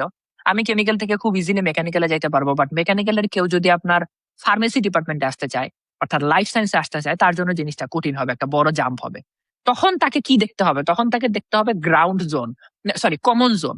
কমন জোন মানে ধরেন যে কোন একজন মানে কোন একজন স্টুডেন্ট মেকানিক্যালের, সে আসলে মানে লাইফ সায়েন্স রিলেটেড রিসার্চ করতে চাচ্ছে। এখন লাইফ সায়েন্সের ম্যাক্সিমাম রিসার্চ ল্যাবরেটরি বেসড, আর মেকানিক্যালের ম্যাক্সিমাম রিসার্চ হচ্ছে আপনার ওয়ার্কশপ টাইপের রিসার্চ, বা আমি জানি না ল্যাবরেটরি থাকতে পারে, বাট একটা ওয়ার্কশপ টাইপের বা আপনার বিভিন্ন ধরনের সফটওয়্যার সিমুলেশন টাইপের রিসার্চ, মেটেরিয়াল নিয়ে অ্যানালাইসিস। তখন তাকে যাইতে হবে একটা কমন জোনে, সেটা হচ্ছে বায়োমেটেরিয়াল বা এই টাইপের একটা জোন, যে এই জোনটাতে আমি আসলে রিসার্চ করতে পারি কিনা, যেখানে আমার বায়োলজিও আছে আবার মেটেরিয়ালও আছে। আবার ধরেন কোন একজন ত্রিপলি ধরেন কোন কারণে ফার্মেসি রিলেটেড বা লাইফ সায়েন্স রিলেটেড রিসার্চে যাইতে যাচ্ছে, তার জন্য সেম বায়োমেটেরিয়াল। কেন? কারণ সরি বায়োমেটেরিয়াল না, আপনার বায়ো ইয়ার প্রোডাক্ট কি বলে ওটার নাম, বায়োমেডিক্যাল ডিভাইস। বায়োমেডিক্যাল ডিভাইসে যদি যায়, বায়োমেডিক্যাল ডিভাইস চালানোর জন্য সামহাউ ইলেকট্রিসিটির একটা ব্যাপার লাগে। সেটা হইতে পারে আপনার ব্যাটারি পাওয়ারড ইলেকট্রিসিটি বা যেভাবে হোক না কেন একটা ব্যাপার ওখানে আছে। তো তখন ওইটার এই ধরনের গ্রাউন্ড এসে আসতে পারে। তো এরকম যদি কমন গ্রাউন্ড পাওয়া যায় তাহলে তো ভালো। যদি কমন গ্রাউন্ড পাওয়া না যায় তাইলে আসলে প্রফেসরকে ইমেল করে ম্যানেজ করাটা একটু টাফ। যদি না আপনি খুব ভালো লেভেলের একটা মোটিভেশন কিংবা খুব ভালো লেভেলের একটা রিসার্চ প্ল্যান বলতে পারেন। তখন আপনি যেটা ট্রাই করবেন, প্রফেসরকে আপনার রিসার্চ প্ল্যানটা বলবেন। যে আপনি আসলে ধরেন আপনি মেকানিক্যালের একজন রিসার্চার, আপনি মেকানিক্যালের কিছু রিসার্চ করছেন। আপনি চাচ্ছেন সুইচ করতে, নিশ্চয়ই তার পিছনে কারণ আছে। কারণ ছাড়া তো চাচ্ছেন না। আপনার কাছে যদি খুব লেম কারণ থাকে তাহলে লেম কারণটাকেও অনেক বেশি হাইলাইট করে দেখাইতে হবে। জিনিসটাকে নিয়ে পড়াশোনা করে এটাকে হাইলাইট করতে হবে। তখন আপনি প্রফেসরকে বোঝানোর চেষ্টা করবেন যে প্রফেসর দেখেন, আমি আমার আন্ডারগ্রেডের রিসার্চে আসলে এমন এমন কাজগুলা করছি মেকানিক্যালে, কিন্তু আমি দেখতেছি যে আমার এমন কাজের অ্যাপ্লিকেশন মেকানিক্যালে যতটা না বেশি, তার চেয়ে বেশি হচ্ছে বায়োলজিক্যাল ফিল্ডে। এবং আমার কাছে মনে হয় যে আমার এমন এমন কাজগুলো আসলে বায়োলজিক্যাল ফিল্ডটাকে আরো সামনের দিকে নিয়ে আসতে পারবে। আপনি প্রফেসরকে একটা নোভেল আইডিয়া দেন, একটা বাড়ি মারেন তার মাথায় যে আমার কাছে প্ল্যান আছে, আপনি আমার সাথে কথা বলে দেখেন না। তার হুম, কিউরিসিটি হুম। তৈরি করে দেন যে আমার কাছে একটা আইডিয়া। দেখেন আপনি এখন নেগেটিভ জোনে অলরেডি, আপনি ব্যাকফুটে আছেন, আপনাকে এখন সামনে ফরওয়ার্ড হইতে হবে। আপনি চাচ্ছেন সাবজেক্ট সুইচ করতে, প্রফেসররা রাজি করাইতে হবে। আপনি তার মাথায় আইডিয়া হিট করান যে প্রফেসর আমার মাথায় এরকম এরকম আইডিয়া আছে, আমি দেখলাম যে আপনি এমন এমন রিসার্চ করেন। আচ্ছা, আপনার রিসার্চটাকে যদি আরেকটু টার্ন করে আমরা এই জিনিসটার দিকে নিয়ে যাই তাহলে কেমন হবে বলেন তো? প্রফেসরকে যদি এই টাইপের একটা ইমেল দেন, উনি বলবো আচ্ছা স্টুডেন্টের মাথায় তো বুদ্ধি আছে, অ্যাটলিস্ট শুনে দেখি কি বলে। এই তো আপনি সুযোগ পাইলেন, একটা প্ল্যাটফর্ম পাইলেন। এখন ইন্টারভিউ যদি আপনি ক্র্যাক করতে পারেন, আপনার স্কলারশিপ হয়ে যাবে। প্রফেসর আপনাকে এই কারণেই নিবে যে আপনি ল্যাবের ডিরেকশনটাকে অন্য ফ্লোতে নিয়ে যাবেন। এখন যখন চেঞ্জ করতে হবে, আপনাকে এমন কিছু দেখাইতে হবে যেটা আসলে সামহাও আপনি রিলেট করতে পারতেছেন। যদি কোনো কিছুতেই কোনো কিছু না হয়, কোনোভাবেই কোনো কিছু রিলেট করতে না পারেন, তাইলে প্রফেসর ইমেলিং এও যদি কোনো রেসপন্স সেভাবে না পান, সব জিরো, ওর্স্ট পসিবল সিনারিও, আমি বলবো তাইলে আপনার সিজিপিএ বা রেজাল্ট যদি ভালো হয়, আপনি সেন্ট্রাল অ্যাপ্লাই করার সময় কোনো স্পেসিফিক সেকশন মেনশন করেন না। আপনি ডিপার্টমেন্টে যখন সেন্ট্রাল অ্যাপ্লাই করবেন, ডিপার্টমেন্টে আপনি রিসার্চ এরিয়া গুলা দেখতে পারেন যে একটা ডিপার্টমেন্টে কত ধরনের রিসার্চ এরিয়া আছে। সেই রিসার্চ এরিয়া থেকে আপনি আসলে একটা আপনার এসওপি সাজান। আপনি বলেন যে আমার ইন্টারেস্টেড টপিকের মধ্যে, আপনি এসওপিতে লিখবেন যে আমার রিসার্চ ইন্টারেস্টের মধ্যে যেমন আমার রিসার্চ এক্সপিরিয়েন্স আছে, মানে রিসার্চ এক্সপিরিয়েন্স আপনি যে কাজগুলো করছেন সেইটা আছে, এটার বাইরেও আমি বায়োলজিতে বা অন্য কোনো সাবজেক্টে এখানেও আমি রিসার্চ ইন্টারেস্ট আছে, আমি এখানে ইন্টারেস্টেড। যদি আপনার সেন্ট্রাল অ্যাপ্লাইতে চলে আসে, যথারীতি আপনি ল্যাব রোটেশন করেন। তারপরে এবার আপনি প্রফেসরকে সামনাসামনি পাচ্ছেন ওনাকে রাজি করানোর জন্য। ওনাকে যদি সামনাসামনি রাজি করাইতে পারেন তাহলে আপনি কাজ করতে পারবেন। আমার এক্সপিরিয়েন্স ছোট্ট করে বলে নেই, আমার ক্ষেত্রে কি হয়েছিল, আমি প্রফেসরে কেমনে ম্যানেজ করছিলাম। প্রথমে সত্যি কথা বলে নিছি, প্রফেসর জীবনে কোনোদিন আমি বায়োলজিক্যাল রিসার্চ ল্যাবে করিনি, আমার এই ধরনের বিন্দুমাত্র এক্সপিরিয়েন্স নাই। একদম সহজ সরল সত্যি কথা। কিন্তু আমার লাইফে আমি যে পরিমাণ কাজ করে আসছি তাতে বায়োলজিক্যাল রিসার্চ শিখে নেওয়া আমার জন্য কঠিন না।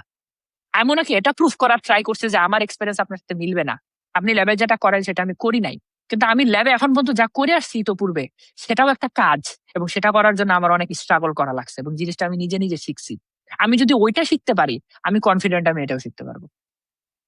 ওনাকে কথার ধরন ছিল এরকম। আমি ওনাকে বোঝানোর ট্রাই করছি, দেখেন আপনি আমাকে নিতেছেন একজন বিগিনার হিসেবে। স্বাভাবিকভাবে পিএইচডি তে সবাই বিগিনার হিসেবে ঢোকে। আপনি বিগিনার হিসেবে নিতেছেন, আমি এতটুকু নিশ্চয়তা দিতেছি যে আমি পড়তে পারি, আমি বুঝি রিসার্চ, এবং আমি আসলে জানি যে জিনিসটা আসলে কিভাবে পড়তে হয়, কিভাবে ফাইন্ড আউট করতে হয়। আমার পড়ার ধৈর্য আছে, আমার শেখার ধৈর্য আছে। তো এইটুকু প্রুফ করার পর উনি বলছে হ্যাঁ এই স্টুডেন্ট পারবে, উনি বুঝে গেছে যে স্টুডেন্ট পারবে। আর উনাকে পাম্পট্টি দেওয়া, তেল দেওয়া, এই জিনিসগুলোও ট্রাই করছি। ধরেন ওনার ল্যাব মিটিং এ যেখানে আসলে আমার থাকার কোনো দরকার নাই, সেখানে ওনার প্রতি ল্যাব মিটিং আমি জয়েন করতাম। তো এটা একটা পাম্পটি তেল ছিল। তারপরে হচ্ছে যে আমি একটু দেখানোর চেষ্টা করতাম। ইভেন এমনও হয়েছে, আমি যখন দেখছি যে আমার আসলে কম্পিটিটর চলে আসছে, ওনার তো আসলে মাল্টিপল ক্যান্ডিডেট থেকে নিতে হবে। তো আমি যখন দেখছি আমার কম্পিটিটর চলে আসছে এবং তার রিসার্চ এক্সপিরিয়েন্স আমার চেয়ে ভালো, তখন সারা রাত ঘাইটে ওনার জন্য 2-3টা পেপার বের করছিলাম লিটারেচার ঘাইটে, যেগুলো জাস্ট 2 দিন আগে বা 1 সপ্তাহের মধ্যে পাবলিশ হয়েছে। উনার রিসার্চের সাথে সামহাও যায়, কিন্তু ওইভাবে যায় না। আমি জানি যে ওই পেপার উনি জীবনেও খুলে দেখবে না, কিন্তু উনাকে আমি ইফোর্টটা দেখানোর ট্রাই করছিলাম যে প্রফেসর দেখেন আসলে আপনার ফিল নিয়ে আমি পড়াশোনা করতেছি। জাস্ট ইমেল দিছিলাম যে প্রফেসর আপনার ল্যাব নিয়ে আমি বেশ কিছু ঘাটাঘাটি করছি, তো আমার কাছে মনে হয়েছে কয়েকটা ডিরেকশনে আমরা আসলে রিসার্চ করতে পারি। এখন আমি তো জানি না যে আমরা আসলে রিসার্চ কিভাবে করবো, বাট আমার কাছে কয়েকটা আইডিয়া বা প্ল্যান আছে। আমি জানি খুবই বোগাস এবং বাজে আইডিয়া ওনাকে আমি দিছি, আমি নিজেও বুঝি এটা, বাট এটা আমি ভুলও স্বীকার করি নাই। আমি জিনিসটাকে আরো হাইলাইট করছি যে দেখেন আমার এরকম এরকম আইডিয়া। এই আইডিয়া তো আমি দেখছি যে রিসেন্ট 2 দিন আগে একটা পেপার পাবলিশ হয়েছে, 7 দিন আগে একটা পেপার পাবলিশ হয়েছে, তারা এই আইডিয়াটা ইমপ্লিমেন্ট করছে। আমরা কি এই ধরনের কোনো কাজ করতে পারি? এইভাবে প্রফেসরকে 2-3টা ইমেল দিছি 2-3 মাসের ব্যবধানে। দিয়ে তাকে মাঝে মাঝে বলছি যে আমি আসলে হারাই জানি, আমি আসলে আসি। এক সেমিস্টার পর উনি আমাকেই নিছে। এবং আমাকে শুধু মানে আমাকে শুধু এবং আমাকে শুধু নিছে না, আমি বাদা এরকম এরকম বুদ্ধি আমি আরেক প্রফেসরের ক্ষেত্রেও করছিলাম ব্যাকআপ হিসেবে, যে উনি যদি ছুটে যায় তাহলে আরেকজনকে নিব। আরেকজনের মধ্যে ওনার সাথে এরকম কথাও হয়েছিল ডিপার্টমেন্টে, যে ওই সেকেন্ড প্রফেসর যাকে চয়েস লিস্ট দিছিলাম, যার যার মিটিং এর কথা বললাম, উনি ফার্স্ট প্রফেসর লিস্টে ছিল, সেকেন্ড আরেকজনকে চয়েস লিস্টে দিছিলাম। ওনার ক্ষেত্রে আমি সেম জিনিস অ্যাপ্লাই করছি। উনি আবার পাইথন কোডিং এর একটু চাইতো। তো আমি মোটামুটি রাতের মধ্যে পাইথন এর কোডিং দেখে দেখে, আমি আগে থেকে পাইথন পারতাম, ম্যাটল্যাবও পারতাম, তো আরো মোটামুটি দেখে দেখে 2 দিনের মধ্যে ওনার একটা পোস্ট গ্রাজুয়েট স্টুডেন্ট ছিল না, পিএইচডি স্টুডেন্ট, গ্রাজুয়েট করে বের হয়ে গেছে, ওনাকে প্রজেক্ট জমা একটা অ্যাসাইনমেন্ট টাইপ জমা দিছি। তো উনি তো যথারীতি ওই প্রফেসরকে রিপোর্ট করছে যে এই ছেলে তো জমা দিছে। তো জমা দেওয়ার পিছনে যে আমি কি পরিমাণ খাটাখাটনি করছি সেটা তো আর বলি নাই, বাট আমি দিছি, সামহাও খুব বেশি জমা দিছি। এবং পরবর্তীতে আমি শুনছি প্রফেসরের কাছ থেকে যে ওনারা ডিপার্টমেন্টে যখন মিটিং হয়েছে স্টুডেন্ট নেওয়ার ক্ষেত্রে, তখন ওই সেকেন্ড প্রফেসর যাকে চয়েস দিয়েছিলাম উনি বলছিল যে আই উড বি গ্রেটফুল অথবা I would be happy if I can take this student. উনি ডিরেক্টলি বলছেন। পরে দুইজন মিলে সিদ্ধান্ত নিয়েছে আমরা স্টুডেন্ট নিলাম, কিন্তু আমরা একটা প্রজেক্ট কোলাবোরেশনে করবো। দেখার অবস্থা। এত তেলমারি হয়েছিলাম যে তেলের মাত্রা বেশি হয়ে গেছে, পরে দুইজন রাজি হয়ে গেছে। তো বিষয়টা বিষয়টা এরকম, মানে হচ্ছে আপনাকে সামহাও এইটাকে ওভারকাম করতে হবে। কিভাবে করবেন, কোন সিচুয়েশনে করবেন, এবং কি মানে কোন ওয়েতে করবেন, এটা আপনার নিজেরই আসলে সামহাও খুঁজে বের করা লাগবে। আমারটা আপনার ক্ষেত্রে কাজে নাও লাগতে পারে, কিন্তু আপনি দেখেন এটা অসম্ভব না। সাবজেক্ট সুইচ করাটা অসম্ভব না, এটা পসিবল। আপনাকে একটু কষ্ট করতে হবে, আর কিছু না, একটু চেষ্টা করতে হবে। ভাই, কোশ্চেন অনেকগুলো আছে আপনার, আমি জানি। আমি তো অনেক কথা বলতেছে মনে হচ্ছে। ভাইয়া কোনো সমস্যা নেই। আমার কাছে খুবই ভালো লাগতেছে। এখানে কোনো সমস্যা না। আমার শুনে ইনসাইটফুল জিনিস। আপনার কথা শুনতে, শুনতে একটা জিনিস মনে হইলো। এই জিনিসটা আমার কাছে মনে হয় অনেক স্টুডেন্টদের মাথায়ও সবসময় ঘুরে। সেটা হচ্ছে সেন্ট্রালি এপ্লাই করলে ফান্ডিং পাওয়া যায় না। যাক, সেন্ট্রাল অ্যাপ্লাই করলে ফান্ডিং পাওয়া যায়। আসলে সত্যি বলতে সেন্ট্রাল অ্যাপ্লাই আর প্রফেসর ইমেইলিং এর মধ্যে ফান্ডিং এর তেমন কোনো রেশিয়ার ব্যাপারটা নাই। তবে তবে এখানে অনেকগুলা কিন্তু আছে। কয়েকটা জিনিস বলে নি ভাই, বলে যখন দিচ্ছেন আমাকে 2 মিনিট টাইম দেন, একটু অ্যাড করি। কয়েকটা পপুলার ইউনিভার্সিটি আছে ইউএসএ তে, যারা আইভি লিগ নামে পরিচিত। তো ওই সকল ভার্সিটি গুলার ক্ষেত্রে কিছু কিছু সময় আপনার একটা জেনারেল ফলো করা হয়, স্ট্রাকচার ফলো করা হয়, যে আপনি সেন্ট্রালি অ্যাপ্লাই করার আগে আপনার কোনো না কোনো প্রফেসরের সাথে আপনার রিসার্চের ম্যাচ হওয়া লাগবে। কারণ ওরা এমন স্টুডেন্টকে ফান্ড অফার দেয় না যে স্টুডেন্টের রিসার্চের ডিরেকশন ওদের রানিং রিসার্চের সাথে ম্যাচ না করে। বুঝছেন, এই জিনিসটা ওরা আসলে ফলো করে। এটা কেন করে? কারণ হচ্ছে ওরা আসলে এমন স্টুডেন্ট ঘরে তুলতে চায় না যে স্টুডেন্ট আনলে ওই স্টুডেন্টকে কোনো ল্যাবে অ্যাসাইন করতে পারবে না, এমন স্টুডেন্ট ওরা নেয়ই না। ওরা স্টুডেন্ট নেওয়ার সময় এটা হিসাব করে নেয় যে এই স্টুডেন্টকে এই ল্যাবে অ্যাসাইন করতে পারবো।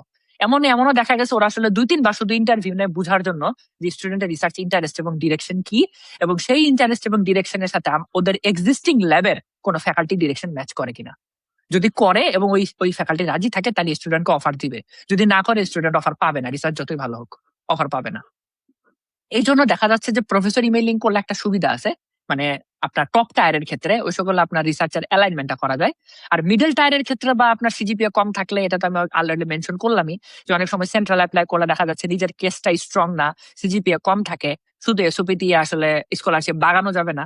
তখন যদি প্রফেসর ইমেইলিং করে প্রফেসরকে রাজি করাতে পারে, কারণ একটা গ্রাজুয়েট কমিটিতে প্রায় 8-10 জনের মতন বা 4-5 জনের মতন মানুষ থাকে, এতজন মানুষকে রাজি করানোর চেয়ে একটা সিঙ্গেল মানুষকে রাজি করানো সোজা মাঝে মাঝে। তো ওই সময় প্রফেসরকে যদি সামহাও ম্যানেজ করানো যায়, তখন উনিও গ্রাজুয়েট কমিটিকে বলে দেয় যে স্টুডেন্ট আমার সাথে কন্ট্যাক্ট করছে, আমি তাকে নিলাম। টিচার যদি বলে আমি নিলাম, গ্রাজুয়েট কমিটি যদি দেখে স্টুডেন্টের আর কোনো প্রবলেম নাই, গ্রাজুয়েট কমিটি সাধারণত টিচারকে কখনোই এটা মানা করে না। এটা রেসপেক্টের জায়গা থেকে হোক বা একটা রিকমেন্ডেশনের জায়গা থেকে হোক, তারা কখনো টিচারকে বলে না যে আপনি স্টুডেন্ট নিতে পারবেন না। তো গ্রাজুয়েট কমিটিকে বলে দেওয়া মানে স্টুডেন্টের স্কলারশিপ হয়ে গেছে। তো এই জন্য অনেক ক্ষেত্রে আপনার ইমেইলিং করলে ভালো অফার পাওয়া যায়। কিছু কিছু অফার আপনার সেন্ট্রালে পাওয়াটা কঠিন, সেক্ষেত্রে ইমেইলিংটা ভালো কাজ করে। এখানে আরো জিনিস বলে রাখি, আপনি কোশ্চেন করবেন কিনা জানি না, কিন্তু এখানে বলে রাখি, আপনি খেয়াল করে দেখবেন যে বুয়েটের স্টুডেন্ট যারা আছে তাদের ক্ষেত্রে, এটা অবশ্যই বুয়েটের একটা ভালো দিক, আমি অ্যাপ্রিসিয়েট করি এটা। বুয়েটের স্টুডেন্ট যারা আছে তাদের ক্ষেত্রে তারা 4th ইয়ারের মধ্যে দেখা যাচ্ছে আপনার ফুল ফান্ডেড স্কলারশিপ নিয়ে চলে যায়।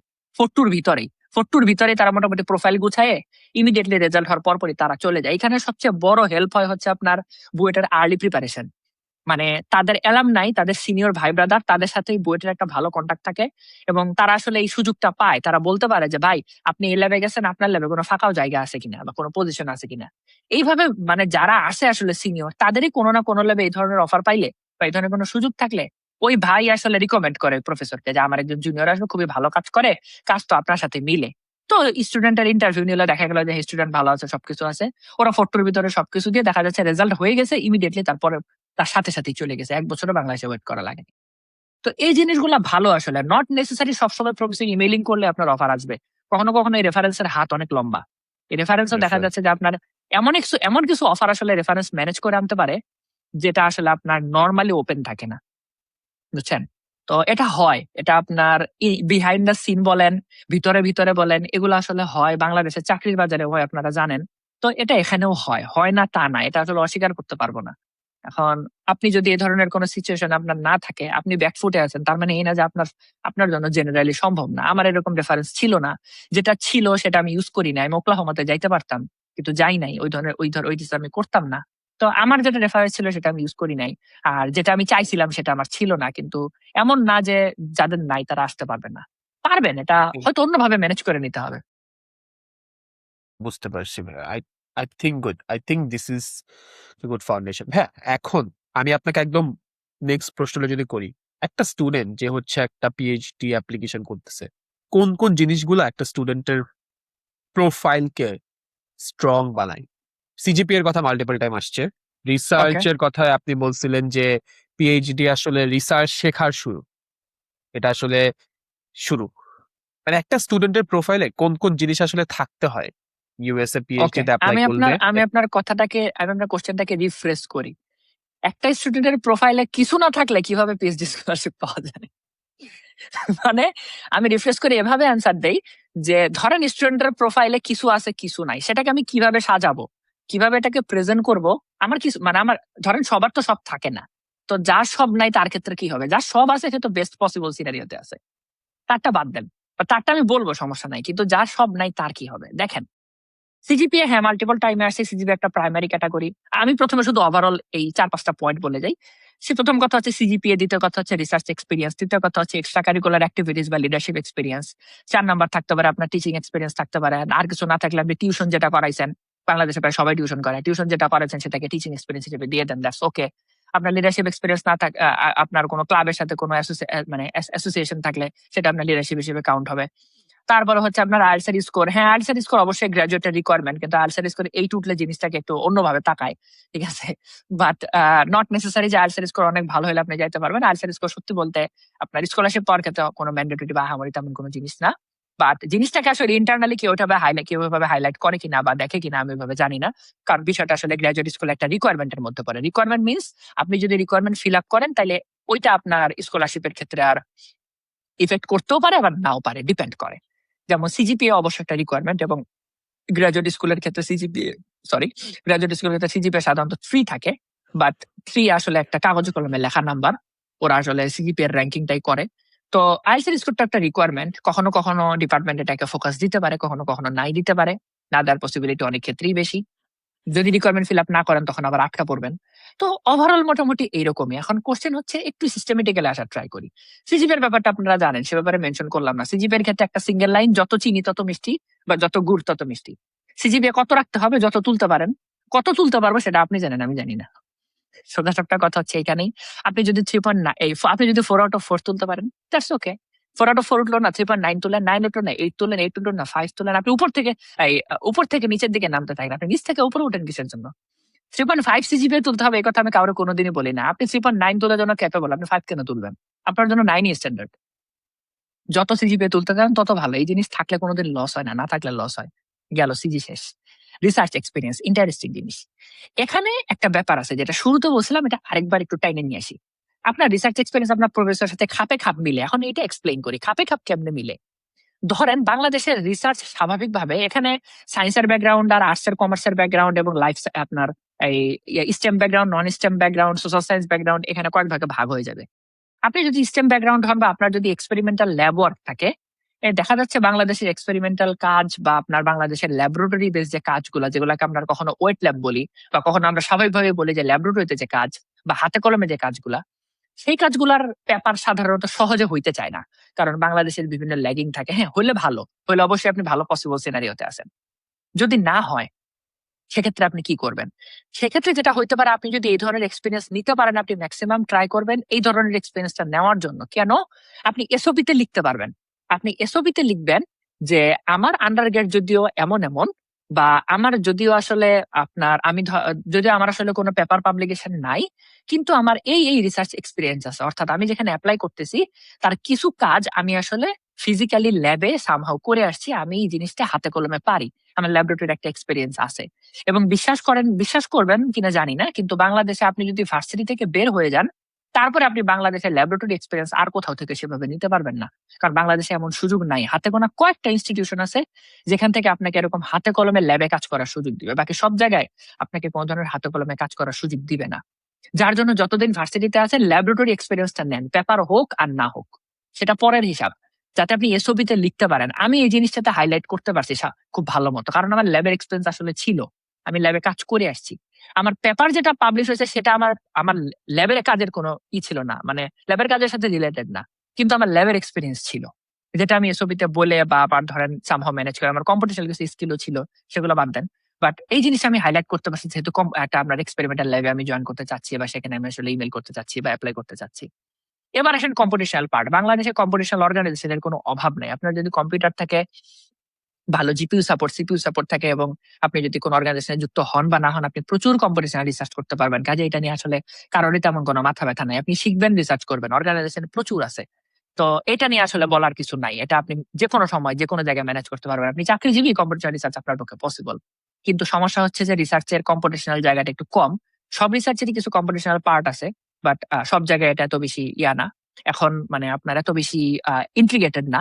তবে এখন বর্তমানে যে ইন্টিগ্রেশন চলতেছে, সেটা আজ থেকে ২ বছর পরে কিরকম হবে জানি না। বাট এখন ইন্টিগ্রেশন চলতেছে আপনার AI, machine learning, deep learning এর। তো এটা দেখা যাচ্ছে যেকোনো রিসার্চের সাথে ফিট করানো যায়।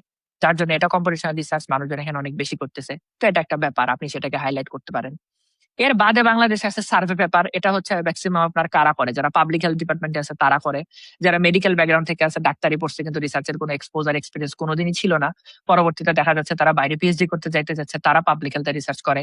যারা সোশিওলজির ব্যাকগ্রাউন্ডের আছে তারা পাবলিক হেলথে রিসার্চ করে, অ্যানথ্রোপোলজি আছে তারা কিছুটা ট্রাই করে। এই ধরনের যারা ব্যাকগ্রাউন্ডের আছে তারা সাধারণত আপনার সার্ভে পেপার ধরনের কাজ করার ট্রাই করে। তারা বিভিন্ন জায়গা থেকে ডাটা নেয়। ডাটা নেওয়ার অনেক ধরন আছে।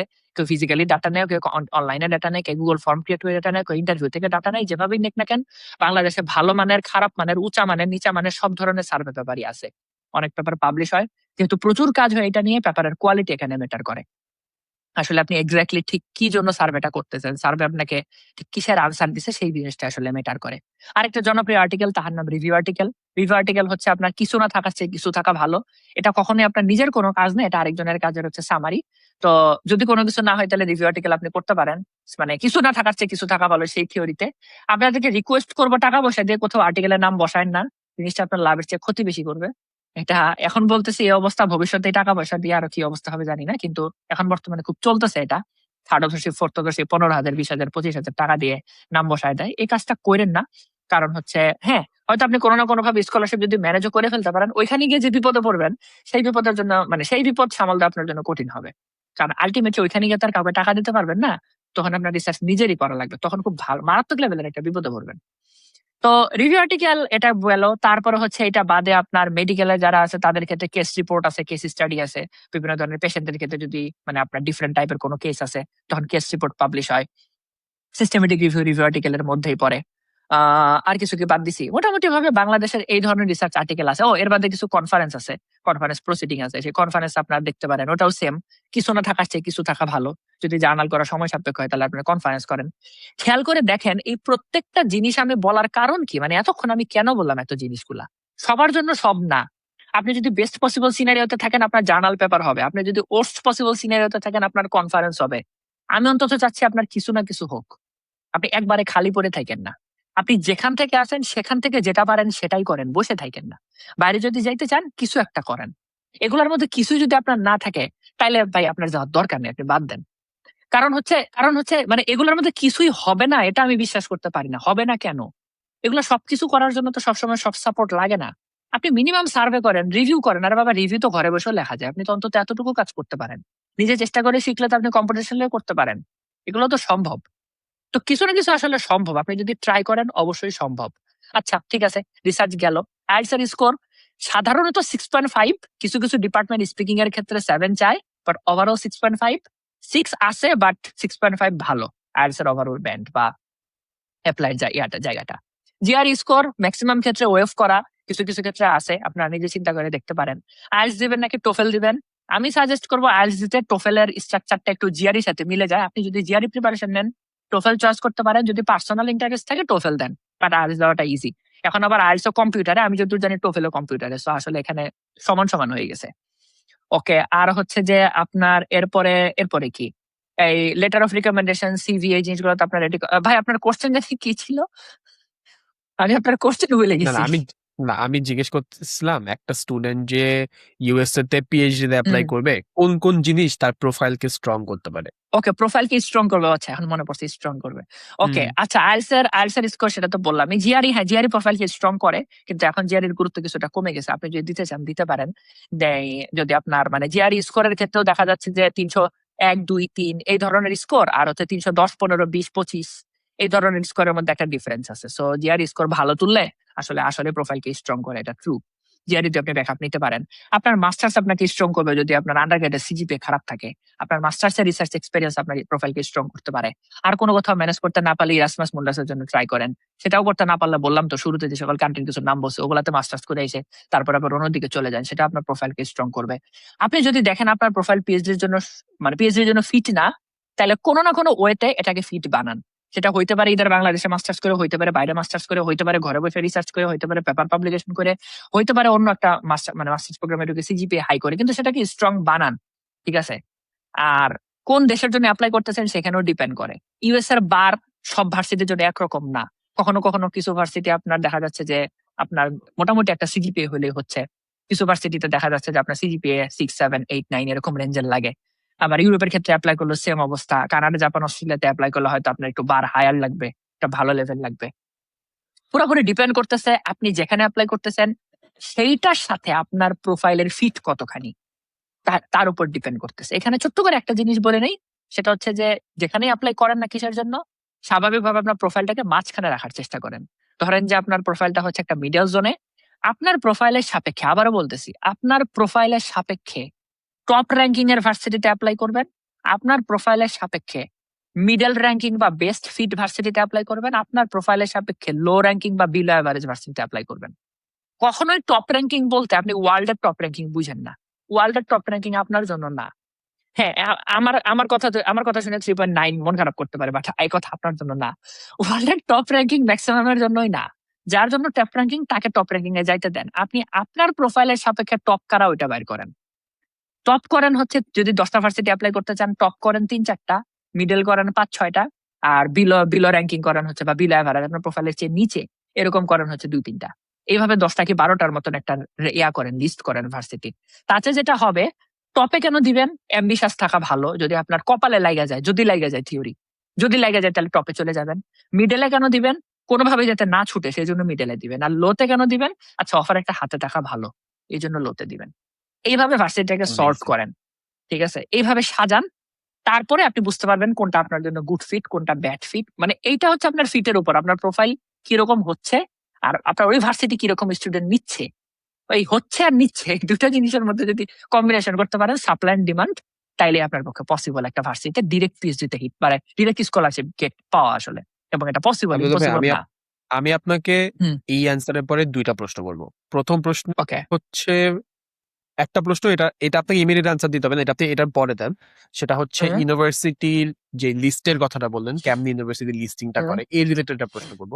তার আগে হুম, আপনি একটা কথা বলছিলেন জিআরই নিয়ে, হুম, যে জিআরইর গুরুত্ব একটু একটু কমে যাচ্ছে, বা আবার জিআরই হচ্ছে প্রোফাইলে একটা ব্যাকআপ দেয়। হুম, অনেক স্টুডেন্টরাই জিআরই জিনিসটা নিয়ে অনেক সময় অনেক কনফিউশনের ভিতর থাকে। আমি কি জিআরই দিব? ইউনিভার্সিটি তো বলতেছে জিআরই ওয়েভড। এই হুম। জিআরইর গেমটা কেমন করে কাজ করে, স্পেশালি ইউএস পিএইচডি অ্যাপ্লিকেশন করার হুম। ক্ষেত্রে? আচ্ছা, ঠিক আছে, ভালো একটা কোশ্চেন করছেন। দেখেন, শুধু জিআরই একটা ফ্যাক্টর, রাইট? শুধু জিআরই একটা ফ্যাক্টর, বাকি ফ্যাক্টর কনস্ট্যান্ট। আমরা মাঝে মাঝে আমরা এভাবে বলি যে শুধু সিজিপিএ একটা ফ্যাক্টর, বাকি ফ্যাক্টর কনস্ট্যান্ট। যদি কোনো ভার্সিটিতে জিআরই রিকমেন্ডেড না হয়, আপনার প্রোফাইল যদি আপনাকে ওই ভার্সিটিতে স্কলারশিপ আইনে দিতে না পারে, তাহলে একলা জিআরই আপনাকে স্কলারশিপ দিতে পারবে না, চান্স খুব কম। হ্যাঁ, আপনি যদি জিআরইতে কত ভাই, 340 না? হ্যাঁ আপনি যদি 330 প্লাস তুলেন, তাইলে আপনার কথা ভিন্ন।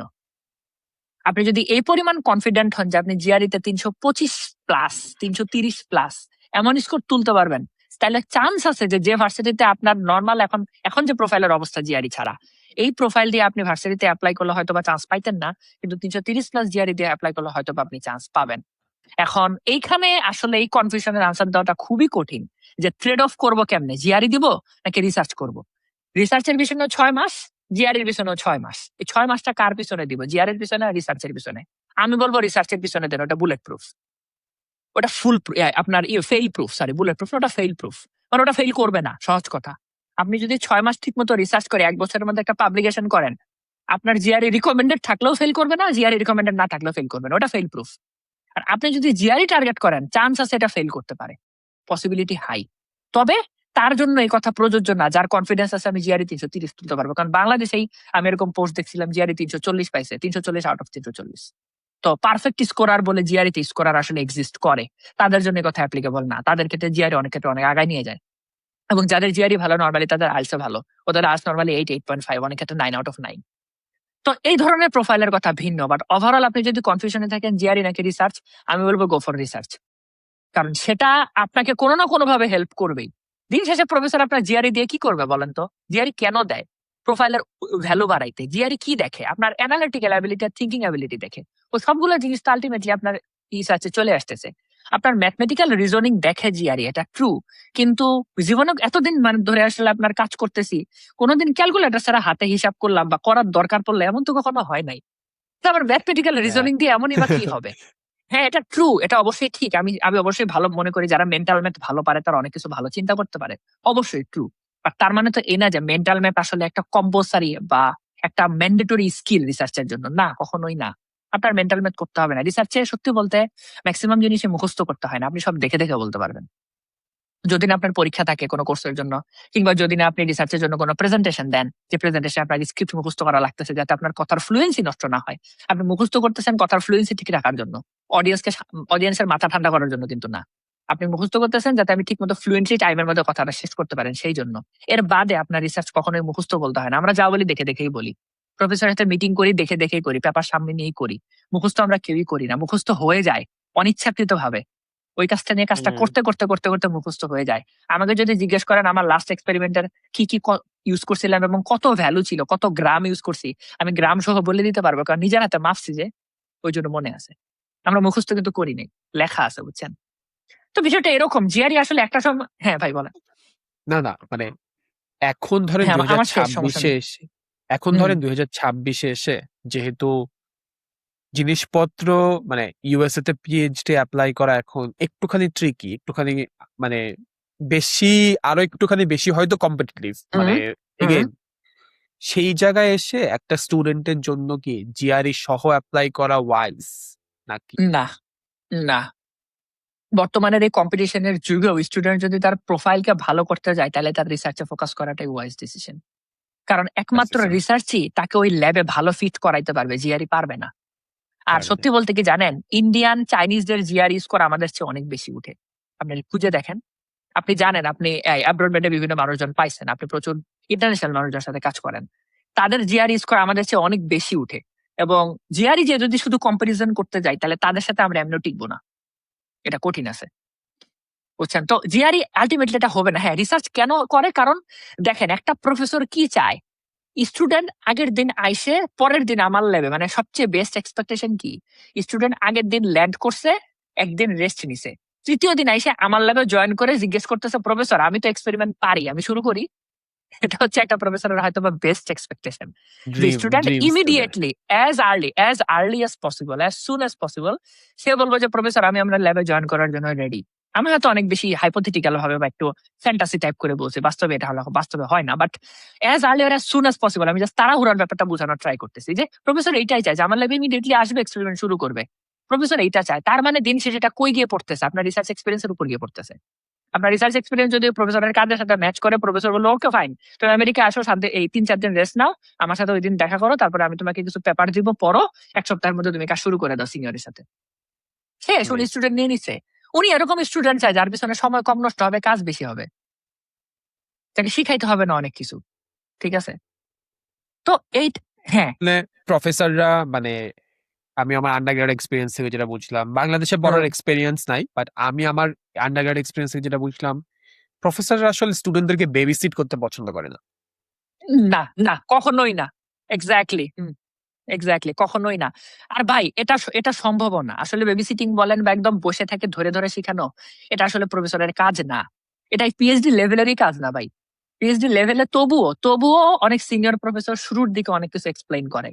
প্রথম 1 বছর ওনারা অনেক বেশি সফট থাকে এবং দেখা যাচ্ছে যে অনেক বেশি আপনার স্টুডেন্টের কোশ্চেনের ব্যাপারে অনেক বেশি থাকে, মানে ঠান্ডা থাকে। দেখা যাচ্ছে স্টুডেন্ট সব ধরনের কোশ্চেন অ্যালাউ করে, কারণ প্রথম স্টুডেন্ট অনেকটা ওভারওয়েলড হয়ে যায় বা অনেক চিন্তা করে যে আমি কই থেকে শুরু করব, কি করব না করব।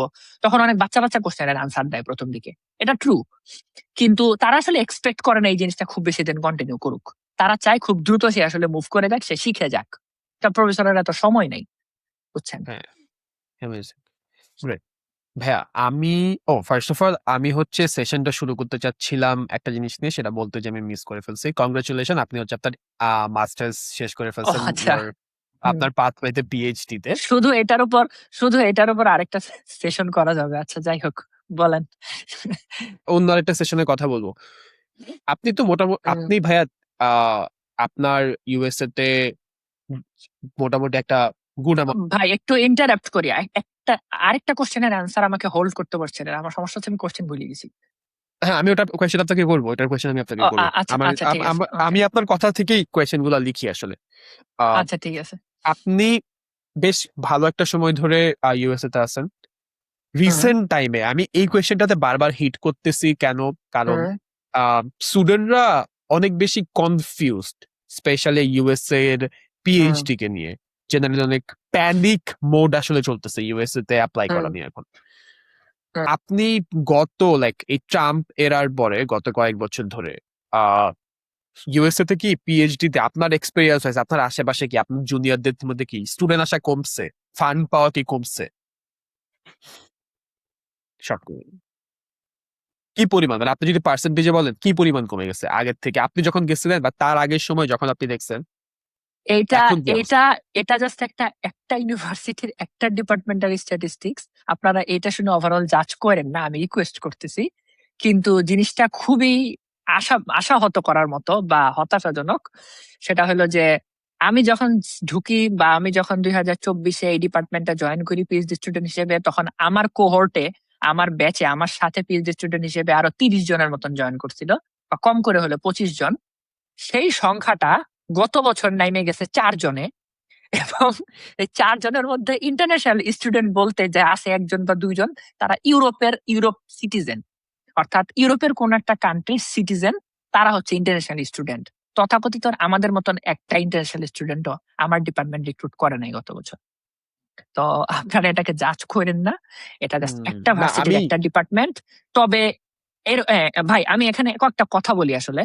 আপনার কোশ্চেন আমি জানি না আনসার দিয়ে ফেলবো কিনা আপনার কোশ্চেনে, বাট আপনার কি কোনো কোশ্চেন আছে এখানে এরা রিলেটেড?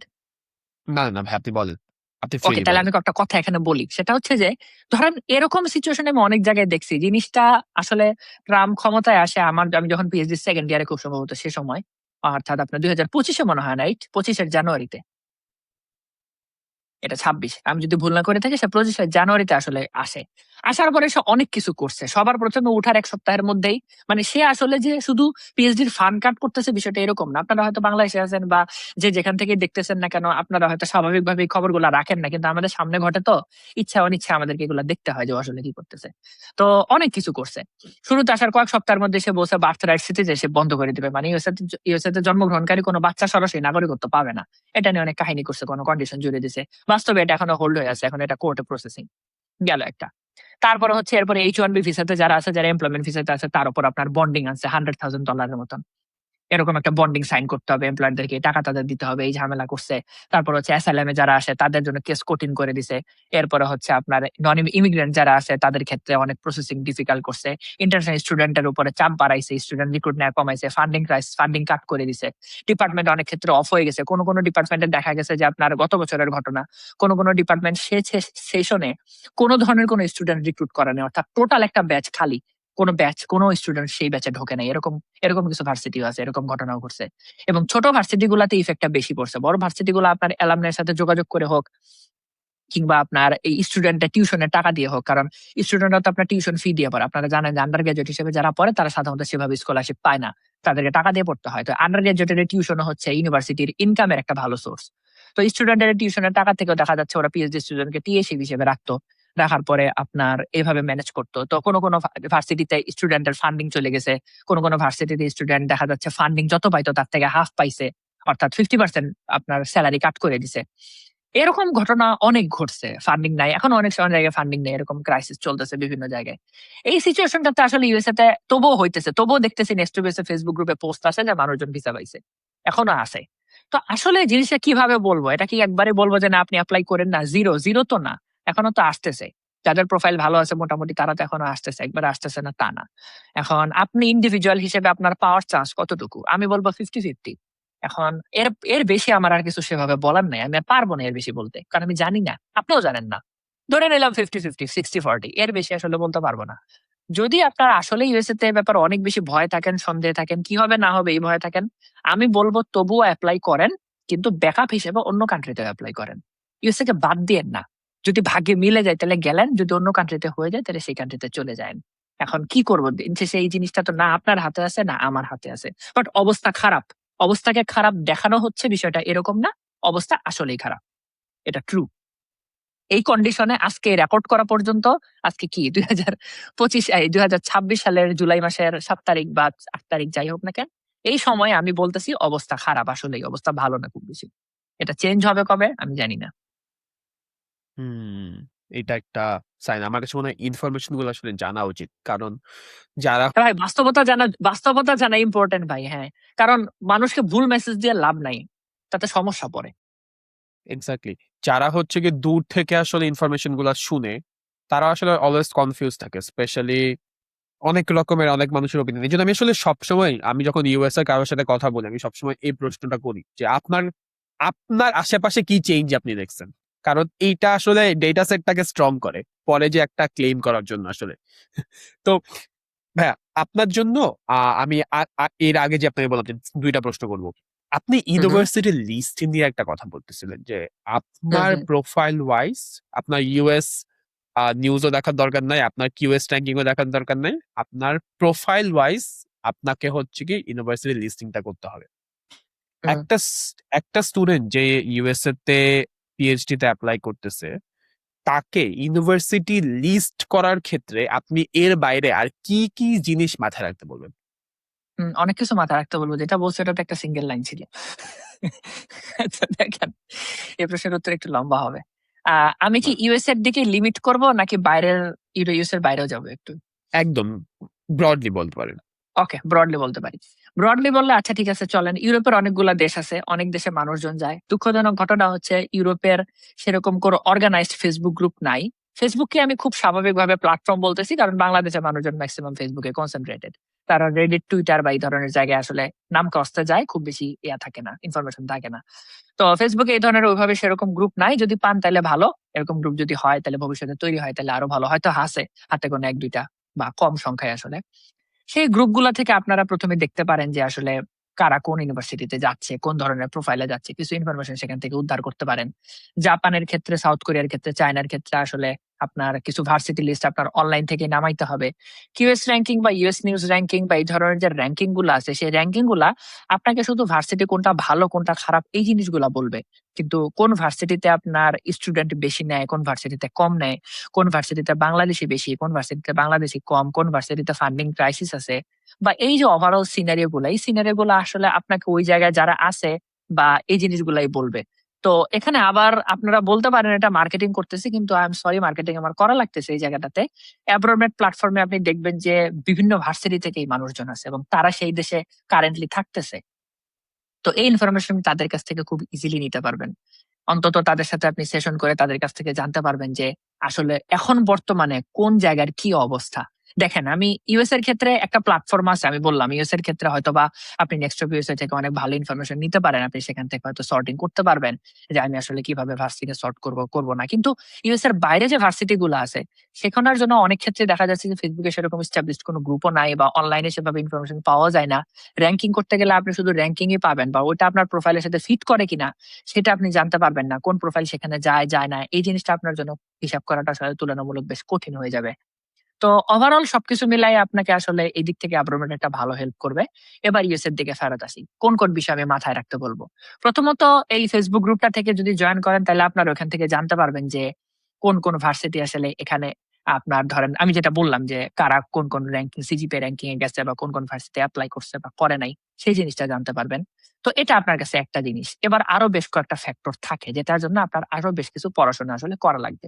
যেমন যেমন হচ্ছে, ধরেন আপনি যে ডিপার্টমেন্টে বা যে ধরনের রিসার্চ করছেন বা যে ডিপার্টমেন্টে আপনি যাইতে চাচ্ছেন, ওই যে ভার্সিটি গুলো আছে ভার্সিটি গুলার ডিপার্টমেন্ট চেক করে, তাদের রিসার্চ প্রোফাইল চেক করে আপনি প্রফেসরের লিস্ট বের করবেন এবং সেখান থেকে আপনি প্রফেসরের ফ্যাকাল্টি চয়েস করবেন যে না, আপনি কোন ফ্যাকাল্টির কাছে যাবেন।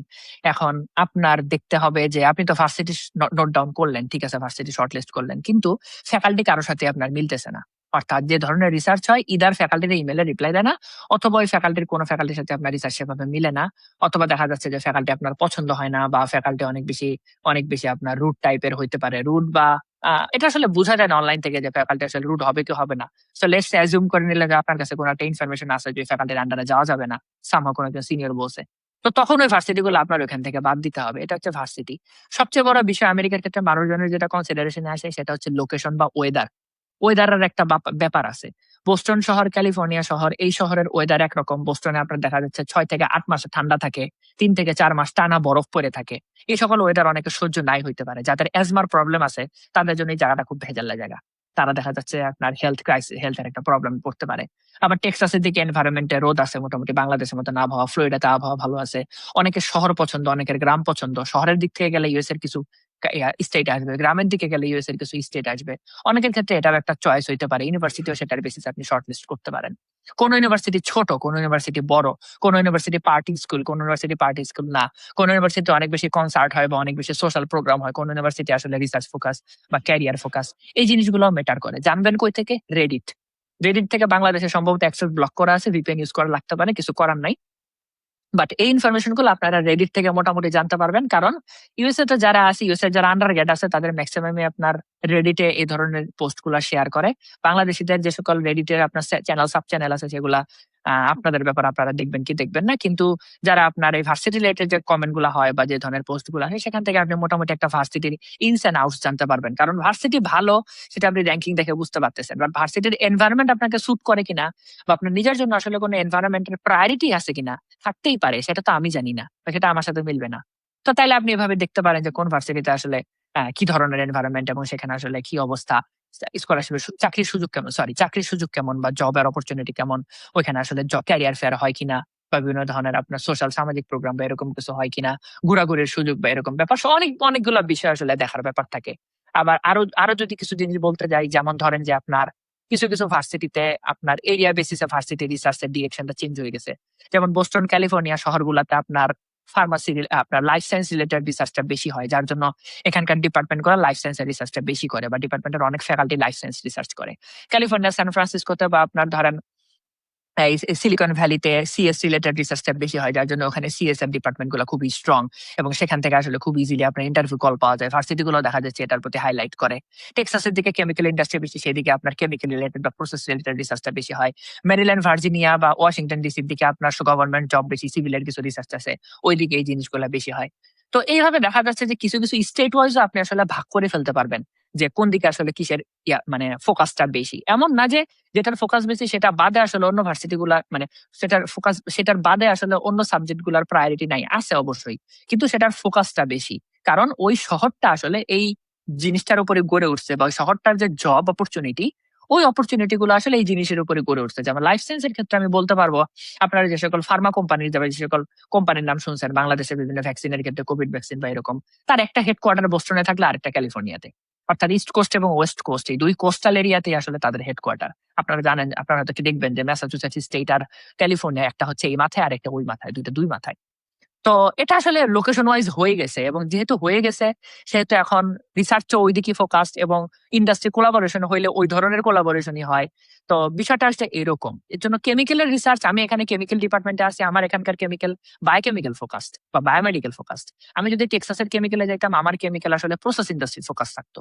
কোন স্টেটে কিসের ফোকাস, এইটার কিছু ইনফরমেশন বিহাইন্ড, মানে ইনসাইড ইনফরমেশন আপনারা রেডিটে খুঁজে পাবেন, রেডিট চেক করতে পারেন। তাছাড়া আপনার গ্র্যাড মাই প্রফেসর, এখানে প্রফেসরের কিছু ইয়া পাবেন। তারপরে হচ্ছে গ্র্যাড ক্যাফে, আমি যদি ভুল না করে থাকি, সেখানে আপনি কিছু ইনফরমেশন পাবেন যে আসলে কোন র‍্যাংকিং এ কোন ধরনের প্রোফাইল আসলে কোন ভার্সিটিতে গেছে।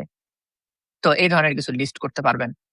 তাছাড়া আপনার ভার্সিটি সেভাবে লিস্ট করার ক্ষেত্রে যদি আপনাদের তেমন কোনো ওইভাবে কোনো প্রায়োরিটিস না থাকে, তাহলে ভার্সিটির ব্যাপারে আর তেমন কিছু নাই।